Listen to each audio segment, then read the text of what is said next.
Malankara Catholic ടിവിയുടെ കാറ്റക്കിസിസ് മതബോധനം എന്ന പരമ്പരയിലേക്ക് ഏവർക്കും സ്വാഗതം.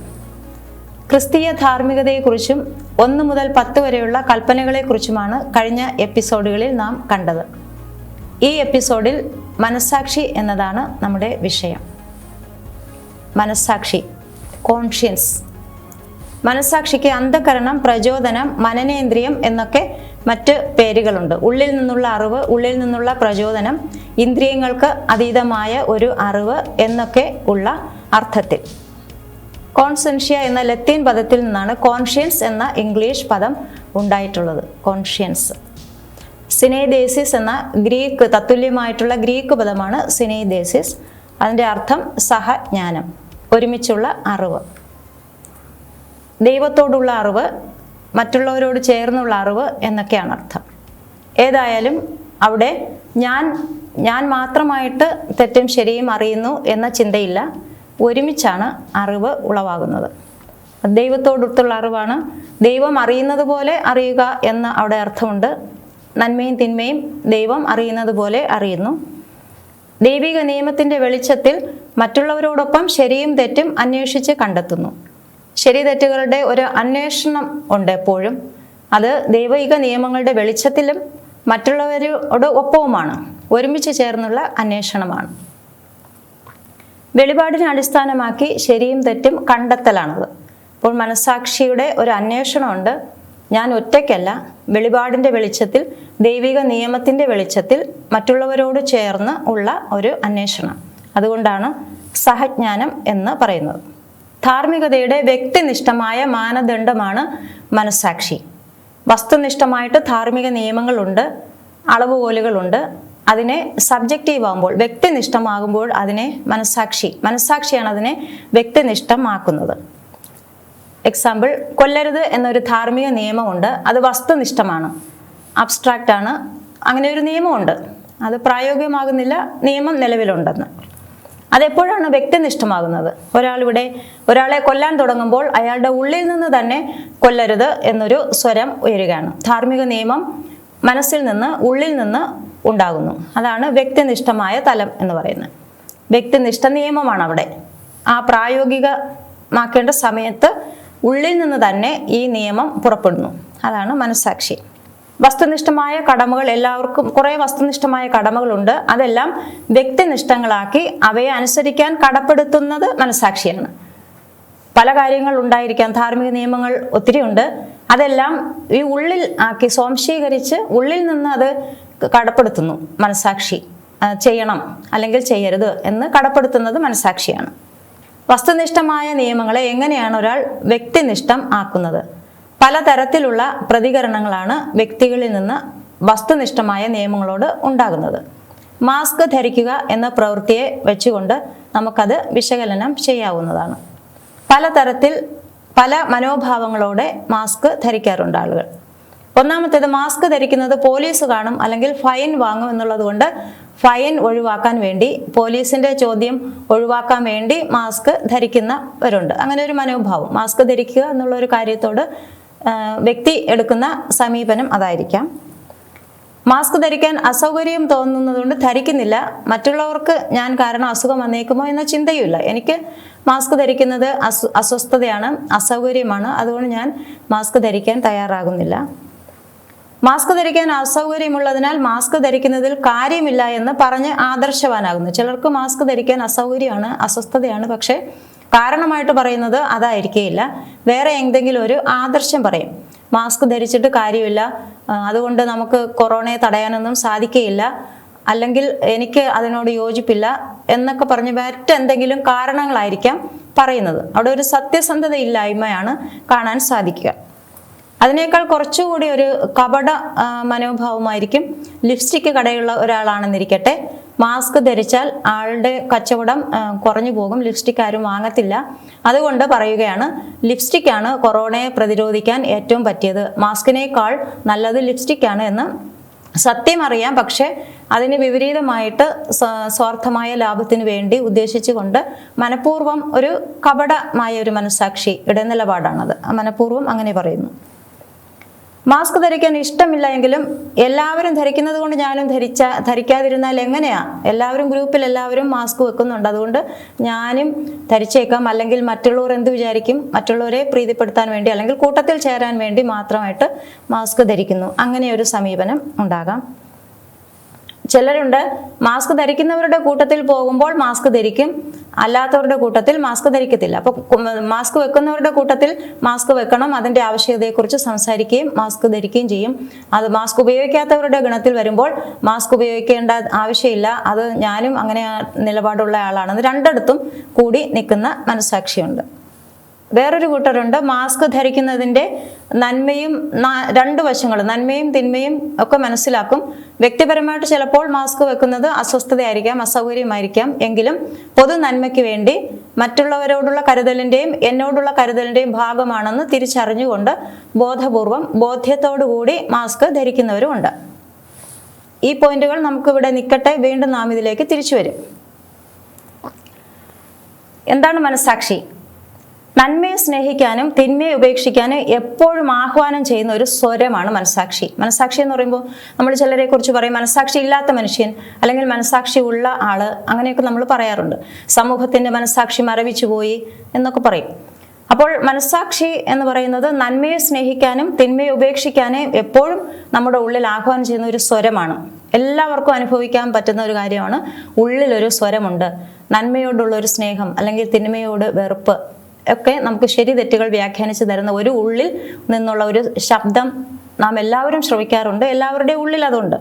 നന്മയെ സ്നേഹിക്കണം, തിന്മയെ ഉപേക്ഷിക്കണം എന്ന് നമ്മോട് ആവശ്യപ്പെടുന്ന ഉള്ളിലുള്ള ഒരു സ്വരമാണത്.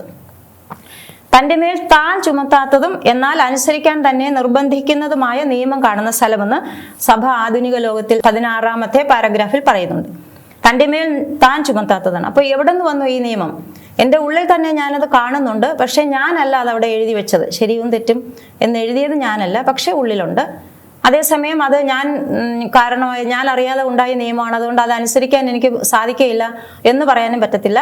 അനുസരിക്കാൻ എന്നെ കടപ്പെടുത്തുന്ന ഒരു നിയമമാണത്, മനസ്സാക്ഷിയുടെ നിയമം. മനുഷ്യന്റെ ഏറ്റവും രഹസ്യമായ ഉള്ളറയാണ് മനസ്സാക്ഷി എന്ന് പറയുന്നത്. ഏറ്റവും രഹസ്യമാണ്. അവിടെ നടക്കുന്ന കാര്യം ദൈവവും ആ ഒരു പ്രത്യേക വ്യക്തിയും മാത്രം ആയിരിക്കുന്ന ഒരു അവസ്ഥയാണ്. അവിടെ സംസാരിക്കുന്നത് ഒരാളുടെ മനസ്സാക്ഷിയിൽ ഉള്ള സ്വരം വേറെ ആൾക്കും കേൾക്കാൻ സാധിക്കുകയില്ല.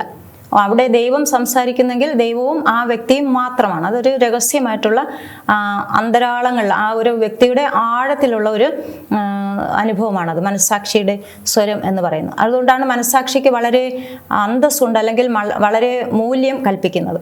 ഒരാളുടെ മനസ്സാക്ഷി അനുസരിച്ച് പ്രവർത്തിച്ചു എന്ന് പറഞ്ഞാൽ അവിടെ പിന്നെ നമുക്ക് ചോദ്യങ്ങളില്ല. മനസ്സാക്ഷിക്ക് അത്രയും പ്രാധാന്യം ഉണ്ട്, മനസ്സാക്ഷിക്ക് വില കൊടുക്കുന്നുമുണ്ട്. ഇപ്പോൾ ഫ്രാൻസിസ് മാർപ്പാപ്പയും പറഞ്ഞിട്ടുണ്ട്, മനസ്സാക്ഷി അനുസരിച്ച് പ്രവർത്തിക്കാൻ മറ്റുള്ളവരെ നാം സഹായിക്കണം, അല്ലെങ്കിൽ മനസ്സാക്ഷി അനുസരിച്ചാണ് ഓരോ വ്യക്തിയും പ്രവർത്തിക്കേണ്ടത് എന്ന് പറയുമ്പോൾ ഓരോരുത്തർക്കും അവരുടെ മനസ്സാക്ഷിയിൽ തോന്നുന്ന പോലെ പ്രവർത്തിക്കാം എന്നല്ല അർത്ഥം. അത് പിന്നെ നമുക്ക് കാണാവുന്നതാണ്.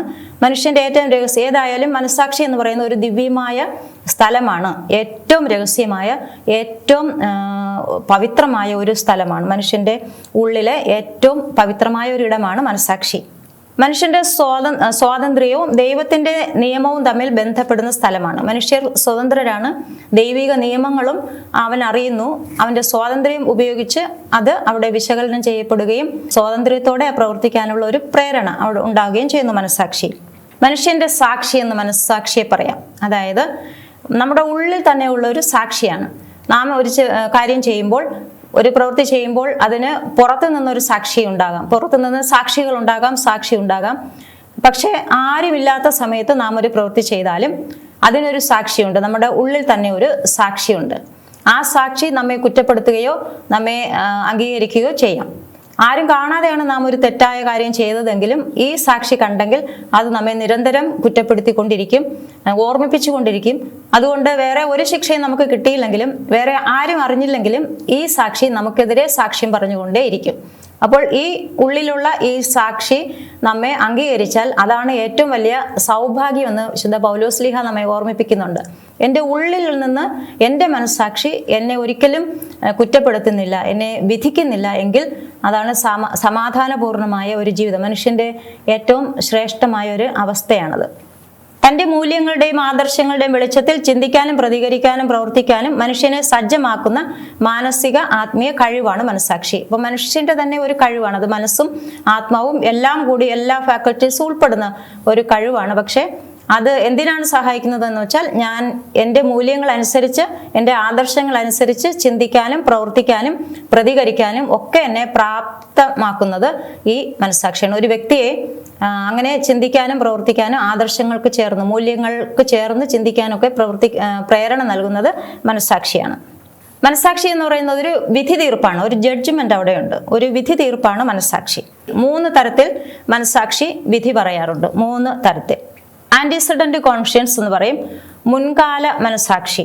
അതായത് ഒരു പ്രവൃത്തി ചെയ്യുന്നതിന് മുമ്പ് അത് ശരിയല്ല, ചെയ്യരുത് എന്ന് വിലക്കുന്നു, അല്ലെങ്കിൽ അത് നല്ല കാര്യമാണ് ചെയ്യുക എന്ന് പ്രോത്സാഹിപ്പിക്കുന്നു. ഒരു പ്രവൃത്തി ചെയ്യുന്നതിന് മുമ്പ് ഉള്ള ഒരു സ്വരമാണത്. അതാണ് ആന്റിസിഡന്റ് കോൺഷ്യൻസ്, മുമ്പേ പറയുന്നു. മറ്റത് കോൺകോമിറ്റന്റ് കോൺഷ്യൻസ്, അനുരൂപ മനസ്സാക്ഷി. അതായത് ആ പ്രവൃത്തി ചെയ്യുന്നതോടൊപ്പം നമ്മിലുണ്ടാകുന്ന ഒരു സ്വരമാണ്. ഒരു പ്രവൃത്തി ചെയ്യുമ്പോൾ ആ പ്രവൃത്തി ശരിയാണ് എന്നുള്ള ഒരു അംഗീകാരം നമുക്ക് തരുന്നു മനസ്സാക്ഷി. അല്ലെങ്കിൽ ചെയ്തുകൊണ്ടിരിക്കുന്ന പ്രവൃത്തി ശരിയല്ല, അതുമായി മുന്നോട്ട് പോകരുത് എന്ന് പറഞ്ഞ് തടയാനായിട്ട് ശ്രമിക്കുന്നു. ആ സമയം, പ്രവൃത്തി ചെയ്യുന്ന സമയം ഉള്ള ഒരു വിധി തീർപ്പാണത്. പിന്നെയുള്ളത് കോൺസിക്വന്റ് കോൺഷ്യൻസ്, പിൽക്കാല മനസ്സാക്ഷി, പിന്നീട് വരുന്ന മനസ്സാക്ഷി. അതായത് ഒരു പ്രവൃത്തി ചെയ്തു കഴിഞ്ഞിട്ട് ആ പ്രവൃത്തി തെറ്റായി പോയി എന്ന് പറയുന്നു, കുറ്റപ്പെടുത്തുന്നു, ശരിയായില്ല എന്ന് വിധിക്കുന്നു, അല്ലെങ്കിൽ പ്രവൃത്തി ശരിയാണ് എന്ന് പറഞ്ഞ് നമ്മെ സന്തോഷിപ്പിക്കുന്നു, അംഗീകാരം നൽകുന്നു. മനസ്സാക്ഷിയുടെ അംഗീകാരം നമുക്ക് ലഭിക്കുന്നു. അങ്ങനെ 2 തരത്തിൽ ഈ 3 തരം വിധി പറച്ചിലുകളുണ്ട്. അത് 2 തരത്തിലാകാം. ഒന്നുകിൽ ശരിയാണെന്ന് കരുതി പറഞ്ഞ് പ്രോത്സാഹിപ്പിക്കുക, അല്ലെങ്കിൽ തെറ്റാണെന്ന് കരുതി തടയുന്നു. പ്രവൃത്തിക്ക് മുമ്പ് പറഞ്ഞു തരും, പ്രവൃത്തി നടക്കുമ്പോൾ ചിലപ്പോൾ പറഞ്ഞു തരും, അല്ലെങ്കിൽ അത് കഴിഞ്ഞിട്ടും ആകാം ഈ മനസ്സാക്ഷിയുടെ സ്വരം. മനസ്സാക്ഷി എന്ന് പറയുന്നത് ദൈവത്തിൻ്റെ സ്വരമാണ് എന്നാണ് നമ്മുടെ വിശ്വാസം. ഇതെവിടെ നിന്ന് വന്നു ഈ സ്വരം? തെറ്റുകളും ശരികളും, നന്മയെ സ്നേഹിക്കാനും തിന്മയെ വെറുക്കാനും ഉള്ള ഒരു കഴിവ് കുഞ്ഞുനാൾ മുതൽ തന്നെ കാണാറുണ്ട്. മനഃശാസ്ത്രജ്ഞന്മാർ ചില പരീക്ഷണങ്ങളൊക്കെ കുഞ്ഞുങ്ങളിൽ നടത്താറുണ്ട്. ഞാനൊന്ന് സൂചിപ്പിച്ചെന്ന് തോന്നുന്നു. കുഞ്ഞുങ്ങളുടെ മുമ്പിൽ പാവകളെ കഥാപാത്രങ്ങളാക്കി ചില സ്കിറ്റ് പോലെ അവതരിപ്പിക്കുന്നു. അപ്പം നല്ല കഥാപാത്രങ്ങളും ഉണ്ടാകും, മോശമായ കഥാപാത്രങ്ങളും ഉണ്ടാകും. അത് കഴിഞ്ഞിട്ട് ഈ പാവകളെ കൊണ്ട് കുഞ്ഞുങ്ങളെ കാണിക്കുമ്പോൾ നല്ല കഥാപാത്രങ്ങളായിട്ട് അഭിനയിച്ച പാവകളെയാണ് കുട്ടികൾ തിരഞ്ഞെടുക്കുന്നത്. അപ്പോൾ ഉള്ളിൽ തന്നെ, കുഞ്ഞായിരിക്കുമ്പോൾ തന്നെ നന്മയോടുള്ള ഒരു സ്നേഹവും തിന്മയോടുള്ള ഒരു അത് ശരിയല്ല എന്ന ചിന്തയെ മനുഷ്യന്റെ ഉള്ളിലുണ്ട്. ഒരു സ്വരമുണ്ട്. അതെവിടെ നിന്ന് വന്നു? അതൊരു ദൈവത്തിന്റെ സ്വരമായിട്ടാണ് നമ്മുടെ വിശ്വാസം നമ്മെ പഠിപ്പിക്കുന്നത്. ദൈവസ്വരമാണത്. എന്താണ്? മനുഷ്യന്റെ ഉള്ളിൽ ദൈവം തന്നെ നമുക്ക് നൽകിയിരിക്കുന്ന ഒരു ശബ്ദമാണ്. അങ്ങനെയാണെങ്കിൽ എന്തുകൊണ്ടാണ് പല മനസ്സാക്ഷികൾ പല രീതിയിൽ പ്രവർത്തിക്കുന്നത്? ദൈവത്തിന്റെ സ്വരമാണെങ്കിൽ ഇവിടെ ഒരു കാട്ടാളൻ ഒരു പക്ഷിയെ അമ്പെയ്യുകയാണ്. അപ്പോൾ ആ കാട്ടാളന്റെ മനസ്സിൽ പക്ഷിയെ അമ്പെയ്യുന്നത് ആ പ്രവൃത്തി തെറ്റല്ല. അയാളുടെ മനസ്സാക്ഷി അയാളെ തടയുന്നില്ല, അയാൾ അത് ശരിയാണെന്നുള്ള മട്ടിൽ ചെയ്യുകയാണ്. പക്ഷേ ഒരു മുനി വന്ന് ആ പ്രവൃത്തിയെ വേറൊരു രീതിയിൽ കാണുകയാണ്. മാ നിഷാദ എന്ന് പറഞ്ഞത് നമുക്കറിയാം. അരുത് കാട്ടാള എന്ന് പറഞ്ഞുകൊണ്ടാണ് ആ മുനി അവിടെ ഇടപെടുന്നത്. അപ്പോൾ ആ മുനിയുടെ മനസ്സിൽ ഈ പാവം പക്ഷിയെ കൊന്നത്, പ്രത്യേകിച്ച് അത് ഇണപക്ഷികളായിരുന്നു, ആൺപക്ഷിയും പെൺപക്ഷിയും കൂടെ ഒരുമിച്ച് ചില്ലയിലിരുന്നപ്പോഴാണ് വേടൻ അമ്പെയ്ത് കൊന്നത്.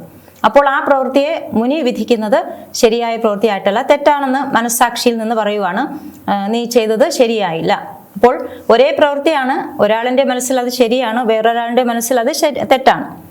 ആക്സിഡന്റ് സംഭവിക്കുമ്പോൾ സ്വന്തം ജീവന്റെ നില പോലും അപകടത്തിൽപ്പെടുമോ എന്ന് പോലും ചിന്തിക്കാതെ പോയി സഹായിക്കുന്ന മനസ്സാക്ഷിയുള്ള ആളുകളുണ്ട്. വേറൊന്നും ചിന്തിക്കുന്നില്ല, അപകടത്തിൽപ്പെട്ടവരെ സഹായിക്കാൻ എത്തുന്നു. മറ്റു ചിലർ അവിടെ വന്ന് സെൽഫി എടുക്കുകയും വാട്സാപ്പിൽ എത്രയും വേഗം പ്രചരിപ്പിക്കുകയും ഒക്കെ ചെയ്യുന്നു. എത്ര ഭയാനകമായ രംഗങ്ങളാണെങ്കിൽ പോലും മറ്റുള്ളവരെ സഹായിക്കാൻ കൂടത്തില്ല, പകരം അത് വീഡിയോ ആക്കാനും ഒക്കെ ശ്രമിക്കുന്ന ആളുകളുണ്ട്. മനസ്സാക്ഷി പലതരത്തിലാണ് പ്രവർത്തിക്കുന്നത്. പണ്ട് സമൂഹത്തിൽ നിലനിന്നിരുന്ന ഒരു ദുരാചാരമായിരുന്നു സതി. അപ്പോൾ സമൂഹത്തിൽ ചില തിന്മകളുണ്ട്. സതി എന്ന് പറഞ്ഞാൽ ഭർത്താവ് മരിച്ചാൽ ഭാര്യയെയും ആ ചിതയിൽ തന്നെ ദഹിപ്പിക്കണം എന്ന നിയമമായിരുന്നു. ഒത്തിരി പേരങ്ങനെ, സ്ത്രീകൾ അങ്ങനെ മരിച്ചു. ഭർത്താവ് മരിച്ചാൽ ചിതയിലേക്ക് എറിയപ്പെട്ടു, കൊല്ലപ്പെട്ടു. പക്ഷെ ആരുടെയും മനസ്സാക്ഷിയിൽ അതൊരു ചോദ്യചിഹ്നമായില്ല. ആർക്കും മനസ്സാക്ഷിയിൽ വിഷമം ഉണ്ടായില്ല. എല്ലാവരും അത് ശരിയാണെന്നുള്ള രീതിയിൽ സമൂഹം അത് അംഗീകരിച്ചു കൊണ്ടുപോയി. രാജാറാം മോഹൻ റോയ് എന്നൊരു കുട്ടി മാത്രം ആ സതി ആചാരം കണ്ടിട്ട് അതിനെ ചോദ്യം ചെയ്തു. അവൻ്റെ മനസ്സാക്ഷി ചോദ്യം ഉണർന്നു. എന്തുകൊണ്ടാണ് ഈ ആചാരം ശരിയാണെന്ന് ഈ സമൂഹം അംഗീകരിക്കുന്നത്? എങ്ങനെ അത് ശരിയാകും?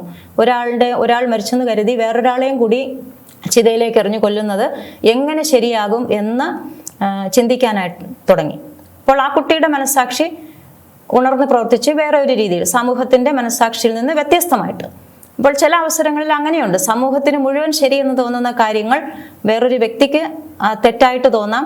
പിന്നെ ജീവിതകാലം മുഴുവൻ ആ തെറ്റിനെ മാറ്റിക്കളയാനും അത് ശരിയാക്കി എടുക്കാനും ഉള്ള പരിശ്രമം അവൻ്റെ ജീവിതത്തിൽ ഉണ്ടായി. ദൈവദത്തമാണ് ഈ മനസ്സാക്ഷിയെങ്കിൽ എന്തുകൊണ്ടാണ് അത് പലരിലും പലതരത്തിൽ വ്യത്യസ്തമായ രീതിയിൽ പ്രവർത്തിക്കുന്നത്? ദൈവം തന്നെ എഴുതി വെച്ചേക്കുന്ന നിയമമാണല്ലോ, അത് എല്ലാവരിലും ഒരുപോലെ വേണ്ടേ? എല്ലാവരും ഒരുപോലെ അത് കേൾക്കാനിടയാകണ്ടേ മനസ്സാക്ഷിയുടെ സ്വരം? അതുകൊണ്ട് എല്ലാവർക്കും ഒരുപോലെ മനസ്സാക്ഷി അനുസരിച്ച് പ്രവർത്തിക്കാൻ സാധിക്കണ്ടേ? അതിൻ്റെ കാരണം ഇതാണ്. മനസ്സാക്ഷി പണി പൂർത്തിയായി കഴിഞ്ഞ ഒരു കാര്യം നമ്മെ ഏൽപ്പിച്ചതുപോലെ അല്ല. മനസ്സാക്ഷിയുടെ ഒരു പ്രാഗ് രൂപം, ഒരു അടിസ്ഥാനം നമ്മുടെ ഉള്ളിലുണ്ട്, ദൈവദത്തമായിട്ടുണ്ട്. അത് പല രീതിയിൽ ഫോം ചെയ്യപ്പെടുകയാണ്, രൂപീകരിക്കപ്പെടാനുള്ള സാധ്യതയുണ്ട്. അതിന് പല സാഹചര്യങ്ങളിൽ പല രീതിയിൽ രൂപപ്പെട്ടു വരും. ഇപ്പോൾ അവിടെ കോൺഷ്യൻസ് ഫോർമേഷൻ, മനസ്സാക്ഷി രൂപീകരിക്കപ്പെടുക എന്നൊരു കാര്യം അവിടെ സംഭവിക്കുന്നുണ്ട്. അതുകൊണ്ടാണ് പലരിൽ പല വ്യത്യസ്ത രീതിയിൽ, പല വ്യക്തികളിൽ വ്യത്യസ്തമായ രീതിയിൽ ഈ മനസ്സാക്ഷി രൂപീകരിക്കപ്പെട്ട് കാണുന്നത്. മനസ്സാക്ഷി രൂപീകരണത്തെക്കുറിച്ചുള്ള ഒരു പൊതുവെ ഉള്ള ഒരു സിദ്ധാന്തം ഇതാണ്. പല തലങ്ങളുണ്ട് അതിന്. പ്രീ കൺവെൻഷണൽ, പൂർവ്വ സാമാന്യ ഘട്ടം. അവിടെ ഏകദേശം 7 വയസ്സുവരെ മനസ്സാക്ഷി രൂപീകരിക്കപ്പെടുന്നത് ശിക്ഷ ഒഴിവാക്കാൻ വേണ്ടിയോ അല്ലെങ്കിൽ പ്രതിഫലം കാക്ഷിച്ചോ ഒക്കെ ആയിരിക്കും. ഏതെങ്കിലും ഒരു നല്ല കാര്യം ചെയ്യുമ്പോൾ പ്രോത്സാഹനം ലഭിക്കുന്നു, കുട്ടി അത് നല്ലതാണെന്ന് പഠിക്കുന്നു. അല്ലെങ്കിൽ ഒരു കാര്യം ചെയ്യുമ്പോൾ ശിക്ഷ കിട്ടുന്നു, അത് മോശമായ കാര്യമാണ്, ഒഴിവാക്കേണ്ട കാര്യമാണ് എന്ന് പഠിക്കുന്നു. അങ്ങനെ ഒരു സ്വാംശീകരണമാണ്. നന്മ തിന്മകളെ കുറിച്ച് ഉള്ള അറിവ് അങ്ങനെ ലഭിക്കുന്നു. അതിൻ്റെ അടിസ്ഥാനത്തിൽ പ്രവർത്തിക്കുകയാണ്. ശിക്ഷ ഒഴിവാക്കാനോ പ്രതിഫലം ലഭിക്കാനോ മറ്റെന്തെങ്കിലും ആവശ്യം നേടാനോ ഒക്കെ ആയിട്ടാണ് ശരി ചെയ്യുന്നതും തെറ്റ് ഒഴിവാക്കുന്നതും. രണ്ടാമത്തെ ഘട്ടം കൺവെൻഷണൽ, സാമാന്യ ഘട്ടം എന്ന് പറയും. 7 വയസ്സ് മുതൽ 15 വയസ്സ് വരെ ഉള്ള ഏകദേശം അത്രയുള്ള പ്രായത്തിൽ അവിടെ അധികാരികളുടെയും സമൂഹത്തിൻ്റെ പൊതു നിയമങ്ങൾ അനുസരിച്ചും അധികാരികളുടെ നിർദ്ദേശങ്ങൾ അനുസരിച്ചും ഒക്കെയാണ് ആൾ പ്രവർത്തിക്കുന്നത്. സ്വന്തമായിട്ട് കുറച്ചുകൂടി ചിന്തിച്ച് പ്രവർത്തിക്കും, പക്ഷെ നിസ്വാർത്ഥതയുണ്ടായിരിക്കും. എന്നാലും അവിടെ മറ്റുള്ളവരാൽ സ്വാധീനിക്കപ്പെടുന്ന ഒരു ഘട്ടമാണ്. അപ്പോൾ മറ്റുള്ളവർ എന്താണ് പൊതുവിൽ ചെയ്യുന്നത് എന്ന് തോന്നി അതിനോട് സാമ്യമുള്ള പ്രവൃത്തികൾ ചെയ്യാൻ, അല്ലെങ്കിൽ ശരികളും തെറ്റുകളും സ്വീകരിക്കുന്നത്. എല്ലാവരും ചെയ്യുന്ന കാര്യങ്ങൾ ശരിയെന്ന് കരുതുന്നത് ശരിയാണ്, തെറ്റെന്ന് കരുതുന്നതിനെ തെറ്റായിട്ട് കരുതുന്നു. അങ്ങനെയാണ് നന്മ തിന്മകളെക്കുറിച്ചുള്ള അറിവ് സ്വീകരിക്കുന്നതും അതനുസരിച്ച് ഒരാൾ പ്രവർത്തിക്കുന്നതും. അപ്പോൾ അവിടെ മറ്റുള്ളവരാൽ സ്വാധീനിക്കപ്പെട്ട ഒരു ഘട്ടമാണ്. മറ്റുള്ളവർ എന്ത് ചെയ്യുന്നു, എന്ത് ചിന്തിക്കുന്നു, അല്ലെങ്കിൽ ഈ പ്രവൃത്തിയോട് മറ്റുള്ളവരുടെ പ്രതികരണം എന്താണ് എന്നുള്ള ഒരു ചിന്തയോടുകൂടിയ ഒരു ഘട്ടമാണത്. പോസ്റ്റ് കൺവെൻഷണൽ എന്ന് പറഞ്ഞാൽ ഉപരിസാമാന്യം. അവിടെ പ്രായപൂർത്തിയായ ഒരു വ്യക്തിയുടെ മനസ്സാക്ഷിയാണ്. അവിടെ ആൾ മറ്റുള്ളവരുടെ നന്മയെ ആത്മാർത്ഥമായി ആഗ്രഹിച്ചുകൊണ്ട് നന്മയും തിന്മയും, ഒരു പ്രവൃത്തിയുടെ നന്മയും തിന്മയും വിലയിരുത്തി അതിൻ്റെ പൊതു നന്മയ്ക്ക് വേണ്ടി ആ ഒരു നിയമം പാലിക്കാനുള്ള ഒരു സന്നദ്ധതയാണ്. അവിടെ ശരിയും തെറ്റും തിരഞ്ഞെടുക്കുന്നത് ആരെങ്കിലും പറയുന്നത് കൊണ്ടോ ശിക്ഷ ഒഴിവാക്കാൻ വേണ്ടിയോ മറ്റുള്ളവരുടെ അംഗീകാരം കിട്ടാനോ ഒന്നുമല്ല. ആ പ്രവൃത്തി നല്ലതാണെന്ന് ബോധ്യമുള്ളത് കൊണ്ട് അത് ചെയ്യാനുള്ള ഒരു തയ്യാറെടുപ്പ്. അവിടെ പക്വമായ ഒരു ഘട്ടമാണത്. മനസ്സാക്ഷി രൂപപ്പെട്ടു കഴിഞ്ഞു, പക്വമായി രൂപപ്പെട്ടു കഴിഞ്ഞു എന്നാണ് അർത്ഥം. അവിടെ മൂല്യങ്ങൾക്കാണ് പ്രാധാന്യം കൽപ്പിക്കുന്നത്. പോസ്റ്റ് കൺവെൻഷണൽ ലെവലിലെത്തിയ ഒരു മനസ്സാക്ഷി മൂല്യങ്ങൾ അനുസരിച്ച് ജീവിക്കുന്നു. ആ മൂല്യങ്ങൾ സ്വതന്ത്രമായിട്ട് മനസ്സിലാക്കുകയാണ്. അല്ലാതെ ആരെങ്കിലും പറഞ്ഞു കൊടുത്തിട്ടോ ആരെങ്കിലും പറയുന്നതിൻ്റെ പേരിൽ മാത്രമോ മറ്റുള്ളവർ കൂട്ടത്തോടെ ആളുകൾ ചെയ്യുന്നത് കണ്ടിട്ടോ അല്ലെങ്കിൽ വ്യക്തിപരമായിട്ട് എന്തെങ്കിലും നേട്ടത്തിന് വേണ്ടിയോ ഒന്നുമല്ല. മൂല്യങ്ങൾക്ക് വേണ്ടിയിട്ട് മൂല്യങ്ങളെ വിലമതിച്ചുകൊണ്ട് മൂല്യാധിഷ്ഠിതമായിട്ട് ജീവിക്കുന്നു. ഇനി നമുക്ക് മാസ്ക് ധരിക്കുന്ന പ്രവൃത്തിയെ നാം വ്യത്യസ്ത രീതിയിലാണ്, വ്യത്യസ്ത മനോഭാവങ്ങളോടെയാണ് വ്യക്തികൾ മാസ്ക് ധരിക്കുന്നതെന്ന് കണ്ടുവല്ലോ. അതിലേക്ക് തിരിച്ചു വരാം. മാസ്ക് ധരിക്കുക എന്ന പ്രവൃത്തിയോട് വ്യത്യസ്ത മനോഭാവത്തോടെ ഓരോ വ്യക്തിയും അത് ചെയ്യുന്നു. അതേ മനോഭാവം തന്നെയായിരിക്കും ആ ആൾക്ക് സ്വാഭാവിക നിയമങ്ങളോടും മനുഷ്യ നിർമ്മിത നിയമങ്ങളോടും ദൈവിക നിയമങ്ങളോടും സഭാ നിയമങ്ങളോടും ഉള്ള മനോഭാവം. അതേ മനോഭാവത്തോടെ ആയിരിക്കും ഇതെല്ലാം പ്രവർത്തിക്കുന്നത്. അപ്പോൾ മാസ്ക് ധരിക്കുക എന്ന പ്രവൃത്തിയെ നാം ഒരു ഉദാഹരണമായിട്ട് പറഞ്ഞു എന്നേ ഉള്ളൂ. അതേ ഞാൻ ഏത് മനോഭാവത്തോടെയാണോ മാസ്ക് ധരിക്കുന്നത് അതേ മനോഭാവത്തോടെ ആയിരിക്കും ഞാൻ നിയമങ്ങൾ പാലിക്കുന്നതും. അത് സ്വാഭാവിക നിയമമായാലും മനുഷ്യനിർമ്മിത നിയമങ്ങളായാലും ദൈവം തന്ന നിയമങ്ങളായാലും സഭയുടെ നിയമങ്ങളായാലും എല്ലാം എനിക്കൊരു മനോഭാവം ഉണ്ടല്ലോ. ഓരോ വ്യക്തിക്കും അടിസ്ഥാനമായിട്ട് ഈ നിയമങ്ങളോടൊരു മനോഭാവമുണ്ട്. അത് ഈ മാസ്ക് ധരിക്കുക എന്ന മനോഭാവത്തോട് സാമ്യം ചെയ്ത് പോകാവുന്നതാണ്, തുലനം ചെയ്ത് പോകാവുന്നതാണ്. ഒരുപോലെ ഇരിക്കും ഏകദേശം, മിക്കവാറും അത് ഒരുപോലെ ആകാനാണ് സാധ്യത. അങ്ങനെയാണെങ്കിൽ മനസ്സാക്ഷി രൂപീകരണത്തിന്റെ ഘട്ടങ്ങളിൽ നാം പ്രായത്തിന്റെ അടിസ്ഥാനത്തിൽ കണ്ടത് വെച്ച് മനസ്സാക്ഷിയുടെ പ്രായം നമുക്ക് തീരുമാനിക്കാവുന്നതാണ്, നിശ്ചയിക്കാം. മാസ്ക് ധരിക്കുന്നത് പോലീസ് കാണും എന്നുള്ളത് കൊണ്ടാണ്, അല്ലെങ്കിൽ എന്തെങ്കിലും ശിക്ഷ ഒഴിവാക്കാൻ വേണ്ടിയാണ് ഞാൻ ധാർമ്മിക നിയമങ്ങൾ പാലിക്കുന്നതെങ്കിൽ 7 വയസ്സിന് താഴെയാണ് എൻ്റെ മനസ്സാക്ഷിയുടെ പ്രായം. അസൗകര്യം ഉണ്ടെങ്കിലും മറ്റുള്ളവരെ പരിഗണിക്കാതെ എൻ്റെ സ്വാർത്ഥതയുടെ അടിസ്ഥാനത്തിൽ മാത്രം ഞാൻ നിയമങ്ങളെ കാണുന്നുണ്ടെങ്കിൽ എനിക്ക് സ്വന്തമായിട്ട് താല്പര്യമുണ്ടെങ്കിൽ നിയമം പാലിക്കുന്നു, ഇല്ലെങ്കിൽ ഇല്ല. എങ്കിലും 7 വയസ്സിന് താഴെയാണ് മനസ്സാക്ഷിയുടെ പ്രായം. എന്തെങ്കിലും മറ്റു കാരണങ്ങൾ പറയുന്നു, ഞാൻ എൻ്റെ സ്വാർത്ഥതയുടെ കാരണങ്ങളാണ് ഞാൻ നിയമം അനുസരിക്കാതിരിക്കാനുള്ള യഥാർത്ഥ കാരണം. പക്ഷേ മറ്റെന്തെങ്കിലുമൊക്കെ കാരണങ്ങളാണ് പറയുന്നത്, സ്വാർത്ഥപരമായ ലക്ഷ്യങ്ങളുണ്ട് എൻ്റെ നിയമം പാലിക്കുന്നതിലും പാലിക്കാതിരിക്കുന്നതിലും. അപ്പോഴും 7 വയസ്സിന് താഴെയാണ് മനസ്സാക്ഷിയുടെ പ്രായം. കപടമായിട്ടുള്ള മനസ്സാക്ഷിയും അതെ, സ്വാർത്ഥ ലാഭത്തിന് വേണ്ടിയിട്ട് നിയമങ്ങളെ പാലിക്കുകയോ പാലിക്കാതിരിക്കുകയോ അല്ലെങ്കിൽ അതിന് മറ്റ് ആദർശപരമായിട്ടുള്ള അല്ലെങ്കിൽ മറ്റെന്തെങ്കിലും കാരണങ്ങൾ പറയുകയോ ഒക്കെ ചെയ്യുമ്പോൾ 7 വയസ്സിന് താഴെയാണ് മനസ്സാക്ഷിയുടെ പ്രായം. എല്ലാവരും ധരിക്കുന്നത് കൊണ്ട് ഞാനും കൂട്ടത്തിൽ ചേരാൻ വേണ്ടിയാണ് ഞാൻ നിയമങ്ങൾ പാലിക്കുന്നത്. മറ്റുള്ളവർ അവരും ഇവരും ഒക്കെ ചെയ്യുന്നത് പോലെ ചെയ്യാൻ വേണ്ടിയിട്ട് ഞാനും ആ നിയമങ്ങൾ പാലിക്കുന്നു എന്ന് വരുമ്പോൾ എനിക്ക് 17 വയസ്സിന് താഴെ, പ്രായപൂർത്തി ആയിട്ടില്ല മനസ്സാക്ഷിക്ക്. ചിലർ 2 ഗ്രൂപ്പിലും ചേരും.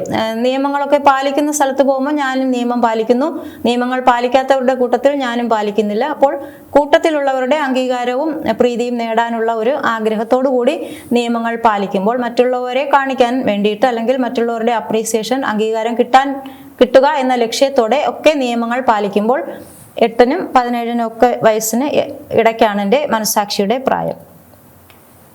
അതേസമയം ഒരു നിയമം പാലിക്കുന്നതിൽ എനിക്ക് അസ്വസ്ഥതയുണ്ട്, എനിക്ക് അസൗകര്യങ്ങളുണ്ട് എങ്കിലും പൊതു നന്മയെ ലക്ഷ്യമാക്കിക്കൊണ്ട് നന്മയും തിന്മയും നന്നായിട്ട് വിലയിരുത്തി മനസ്സിലാക്കി പൊതു നന്മയ്ക്ക് വേണ്ടി ഞാൻ ആ നിയമം പാലിക്കാൻ സന്നദ്ധതയുള്ളതാകുമ്പോൾ, അങ്ങനെ എന്നെ പ്രേരിപ്പിക്കുന്ന മനസ്സാക്ഷി എനിക്കുള്ളപ്പോൾ ആ മനസ്സാക്ഷി 18ന് മുകളിലാണ് പ്രായം, പക്വതയുണ്ട്.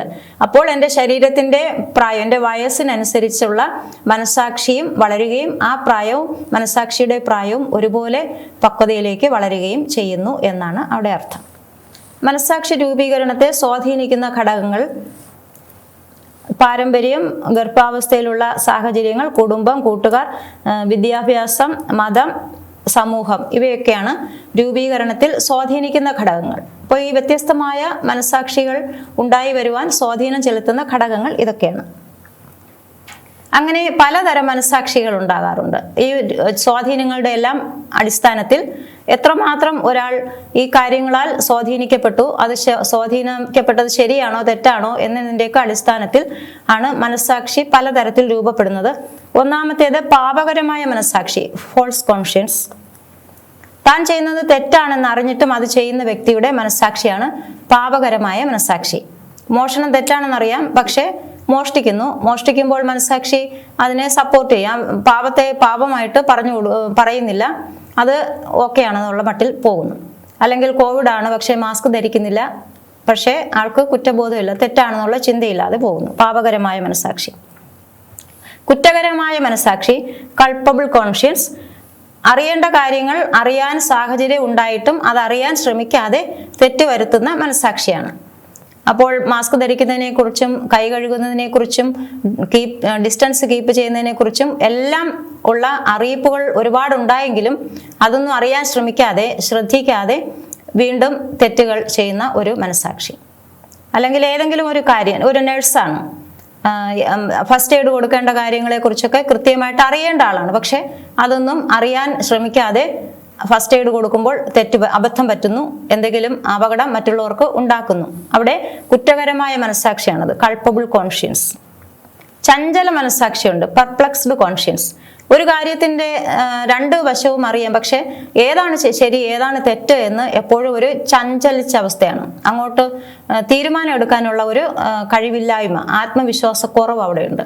രണ്ട് ശരികളുള്ളപ്പോൾ ഏത് ശരിയാണ് തിരഞ്ഞെടുക്കേണ്ടതെന്ന് അറിയത്തില്ല, രണ്ട് തെറ്റുകളാണെങ്കിൽ ഏത് തെറ്റാണ് ഒഴിവാക്കേണ്ടതെന്ന് അറിയത്തില്ല.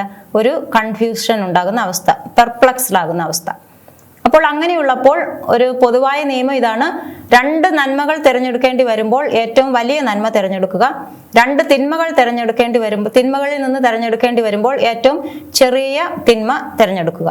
രണ്ടെണ്ണം കാണുമല്ലോ, ഏതെങ്കിലും ഒരെണ്ണം ഗുരുതരമായതും ഒരെണ്ണം ലഘുവായതുമായിരിക്കുമ്പോൾ അതിൻ്റെ നാനാവശങ്ങൾ നോക്കിയിട്ട് ഏറ്റവും ചെറിയ തിന്മ തിരഞ്ഞെടുക്കുക, ഏറ്റവും വലിയ നന്മ തിരഞ്ഞെടുക്കുക.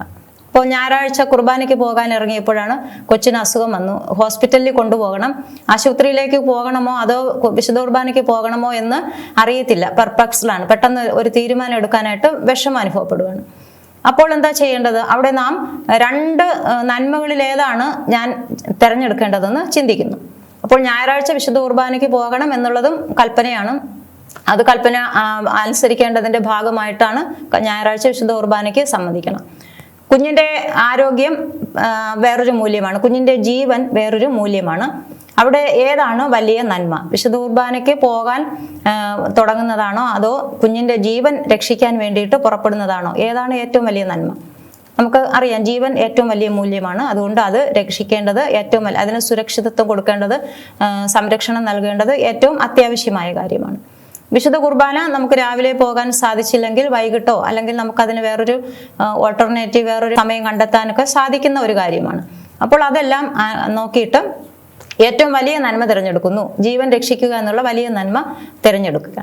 ഇനി അവിടെ രണ്ട് തിന്മകളാണ് തിരഞ്ഞെടുക്കുന്നത്. ഏതാണ് രണ്ട് തിന്മകളുടെ ഇടയിൽ വരുമ്പോൾ വിശുദ്ധ കുർബാന നഷ്ടമാകുന്നു എന്നുള്ളത് ഒരു നല്ല കാര്യമല്ല, കുട്ടിയുടെ ജീവൻ നഷ്ടമാകുന്നു എന്നുള്ളത് വേറൊരു കാര്യമാണ്. അപ്പോൾ അതിനെ നമ്മൾ വാല്യൂ ചെയ്യുമ്പോൾ, വിധിക്കുമ്പോൾ ഏതാണ് വലുത്? ജീവൻ നഷ്ടമാകുന്നതാണോ വിശുദ്ധ കുർബാന നഷ്ടമാകുന്നതാണോ എന്ന് നാം ചിന്തിക്കുന്നു. അവിടെ ഏറ്റവും ചെറിയ തിന്മ നാം തിരഞ്ഞെടുക്കുന്നു. വിശുദ്ധ കുർബാന നഷ്ടമാകുക എന്നുള്ളത് സ്വീകരിക്കുന്നു, മറ്റേത് ഒഴിവാക്കുന്നു.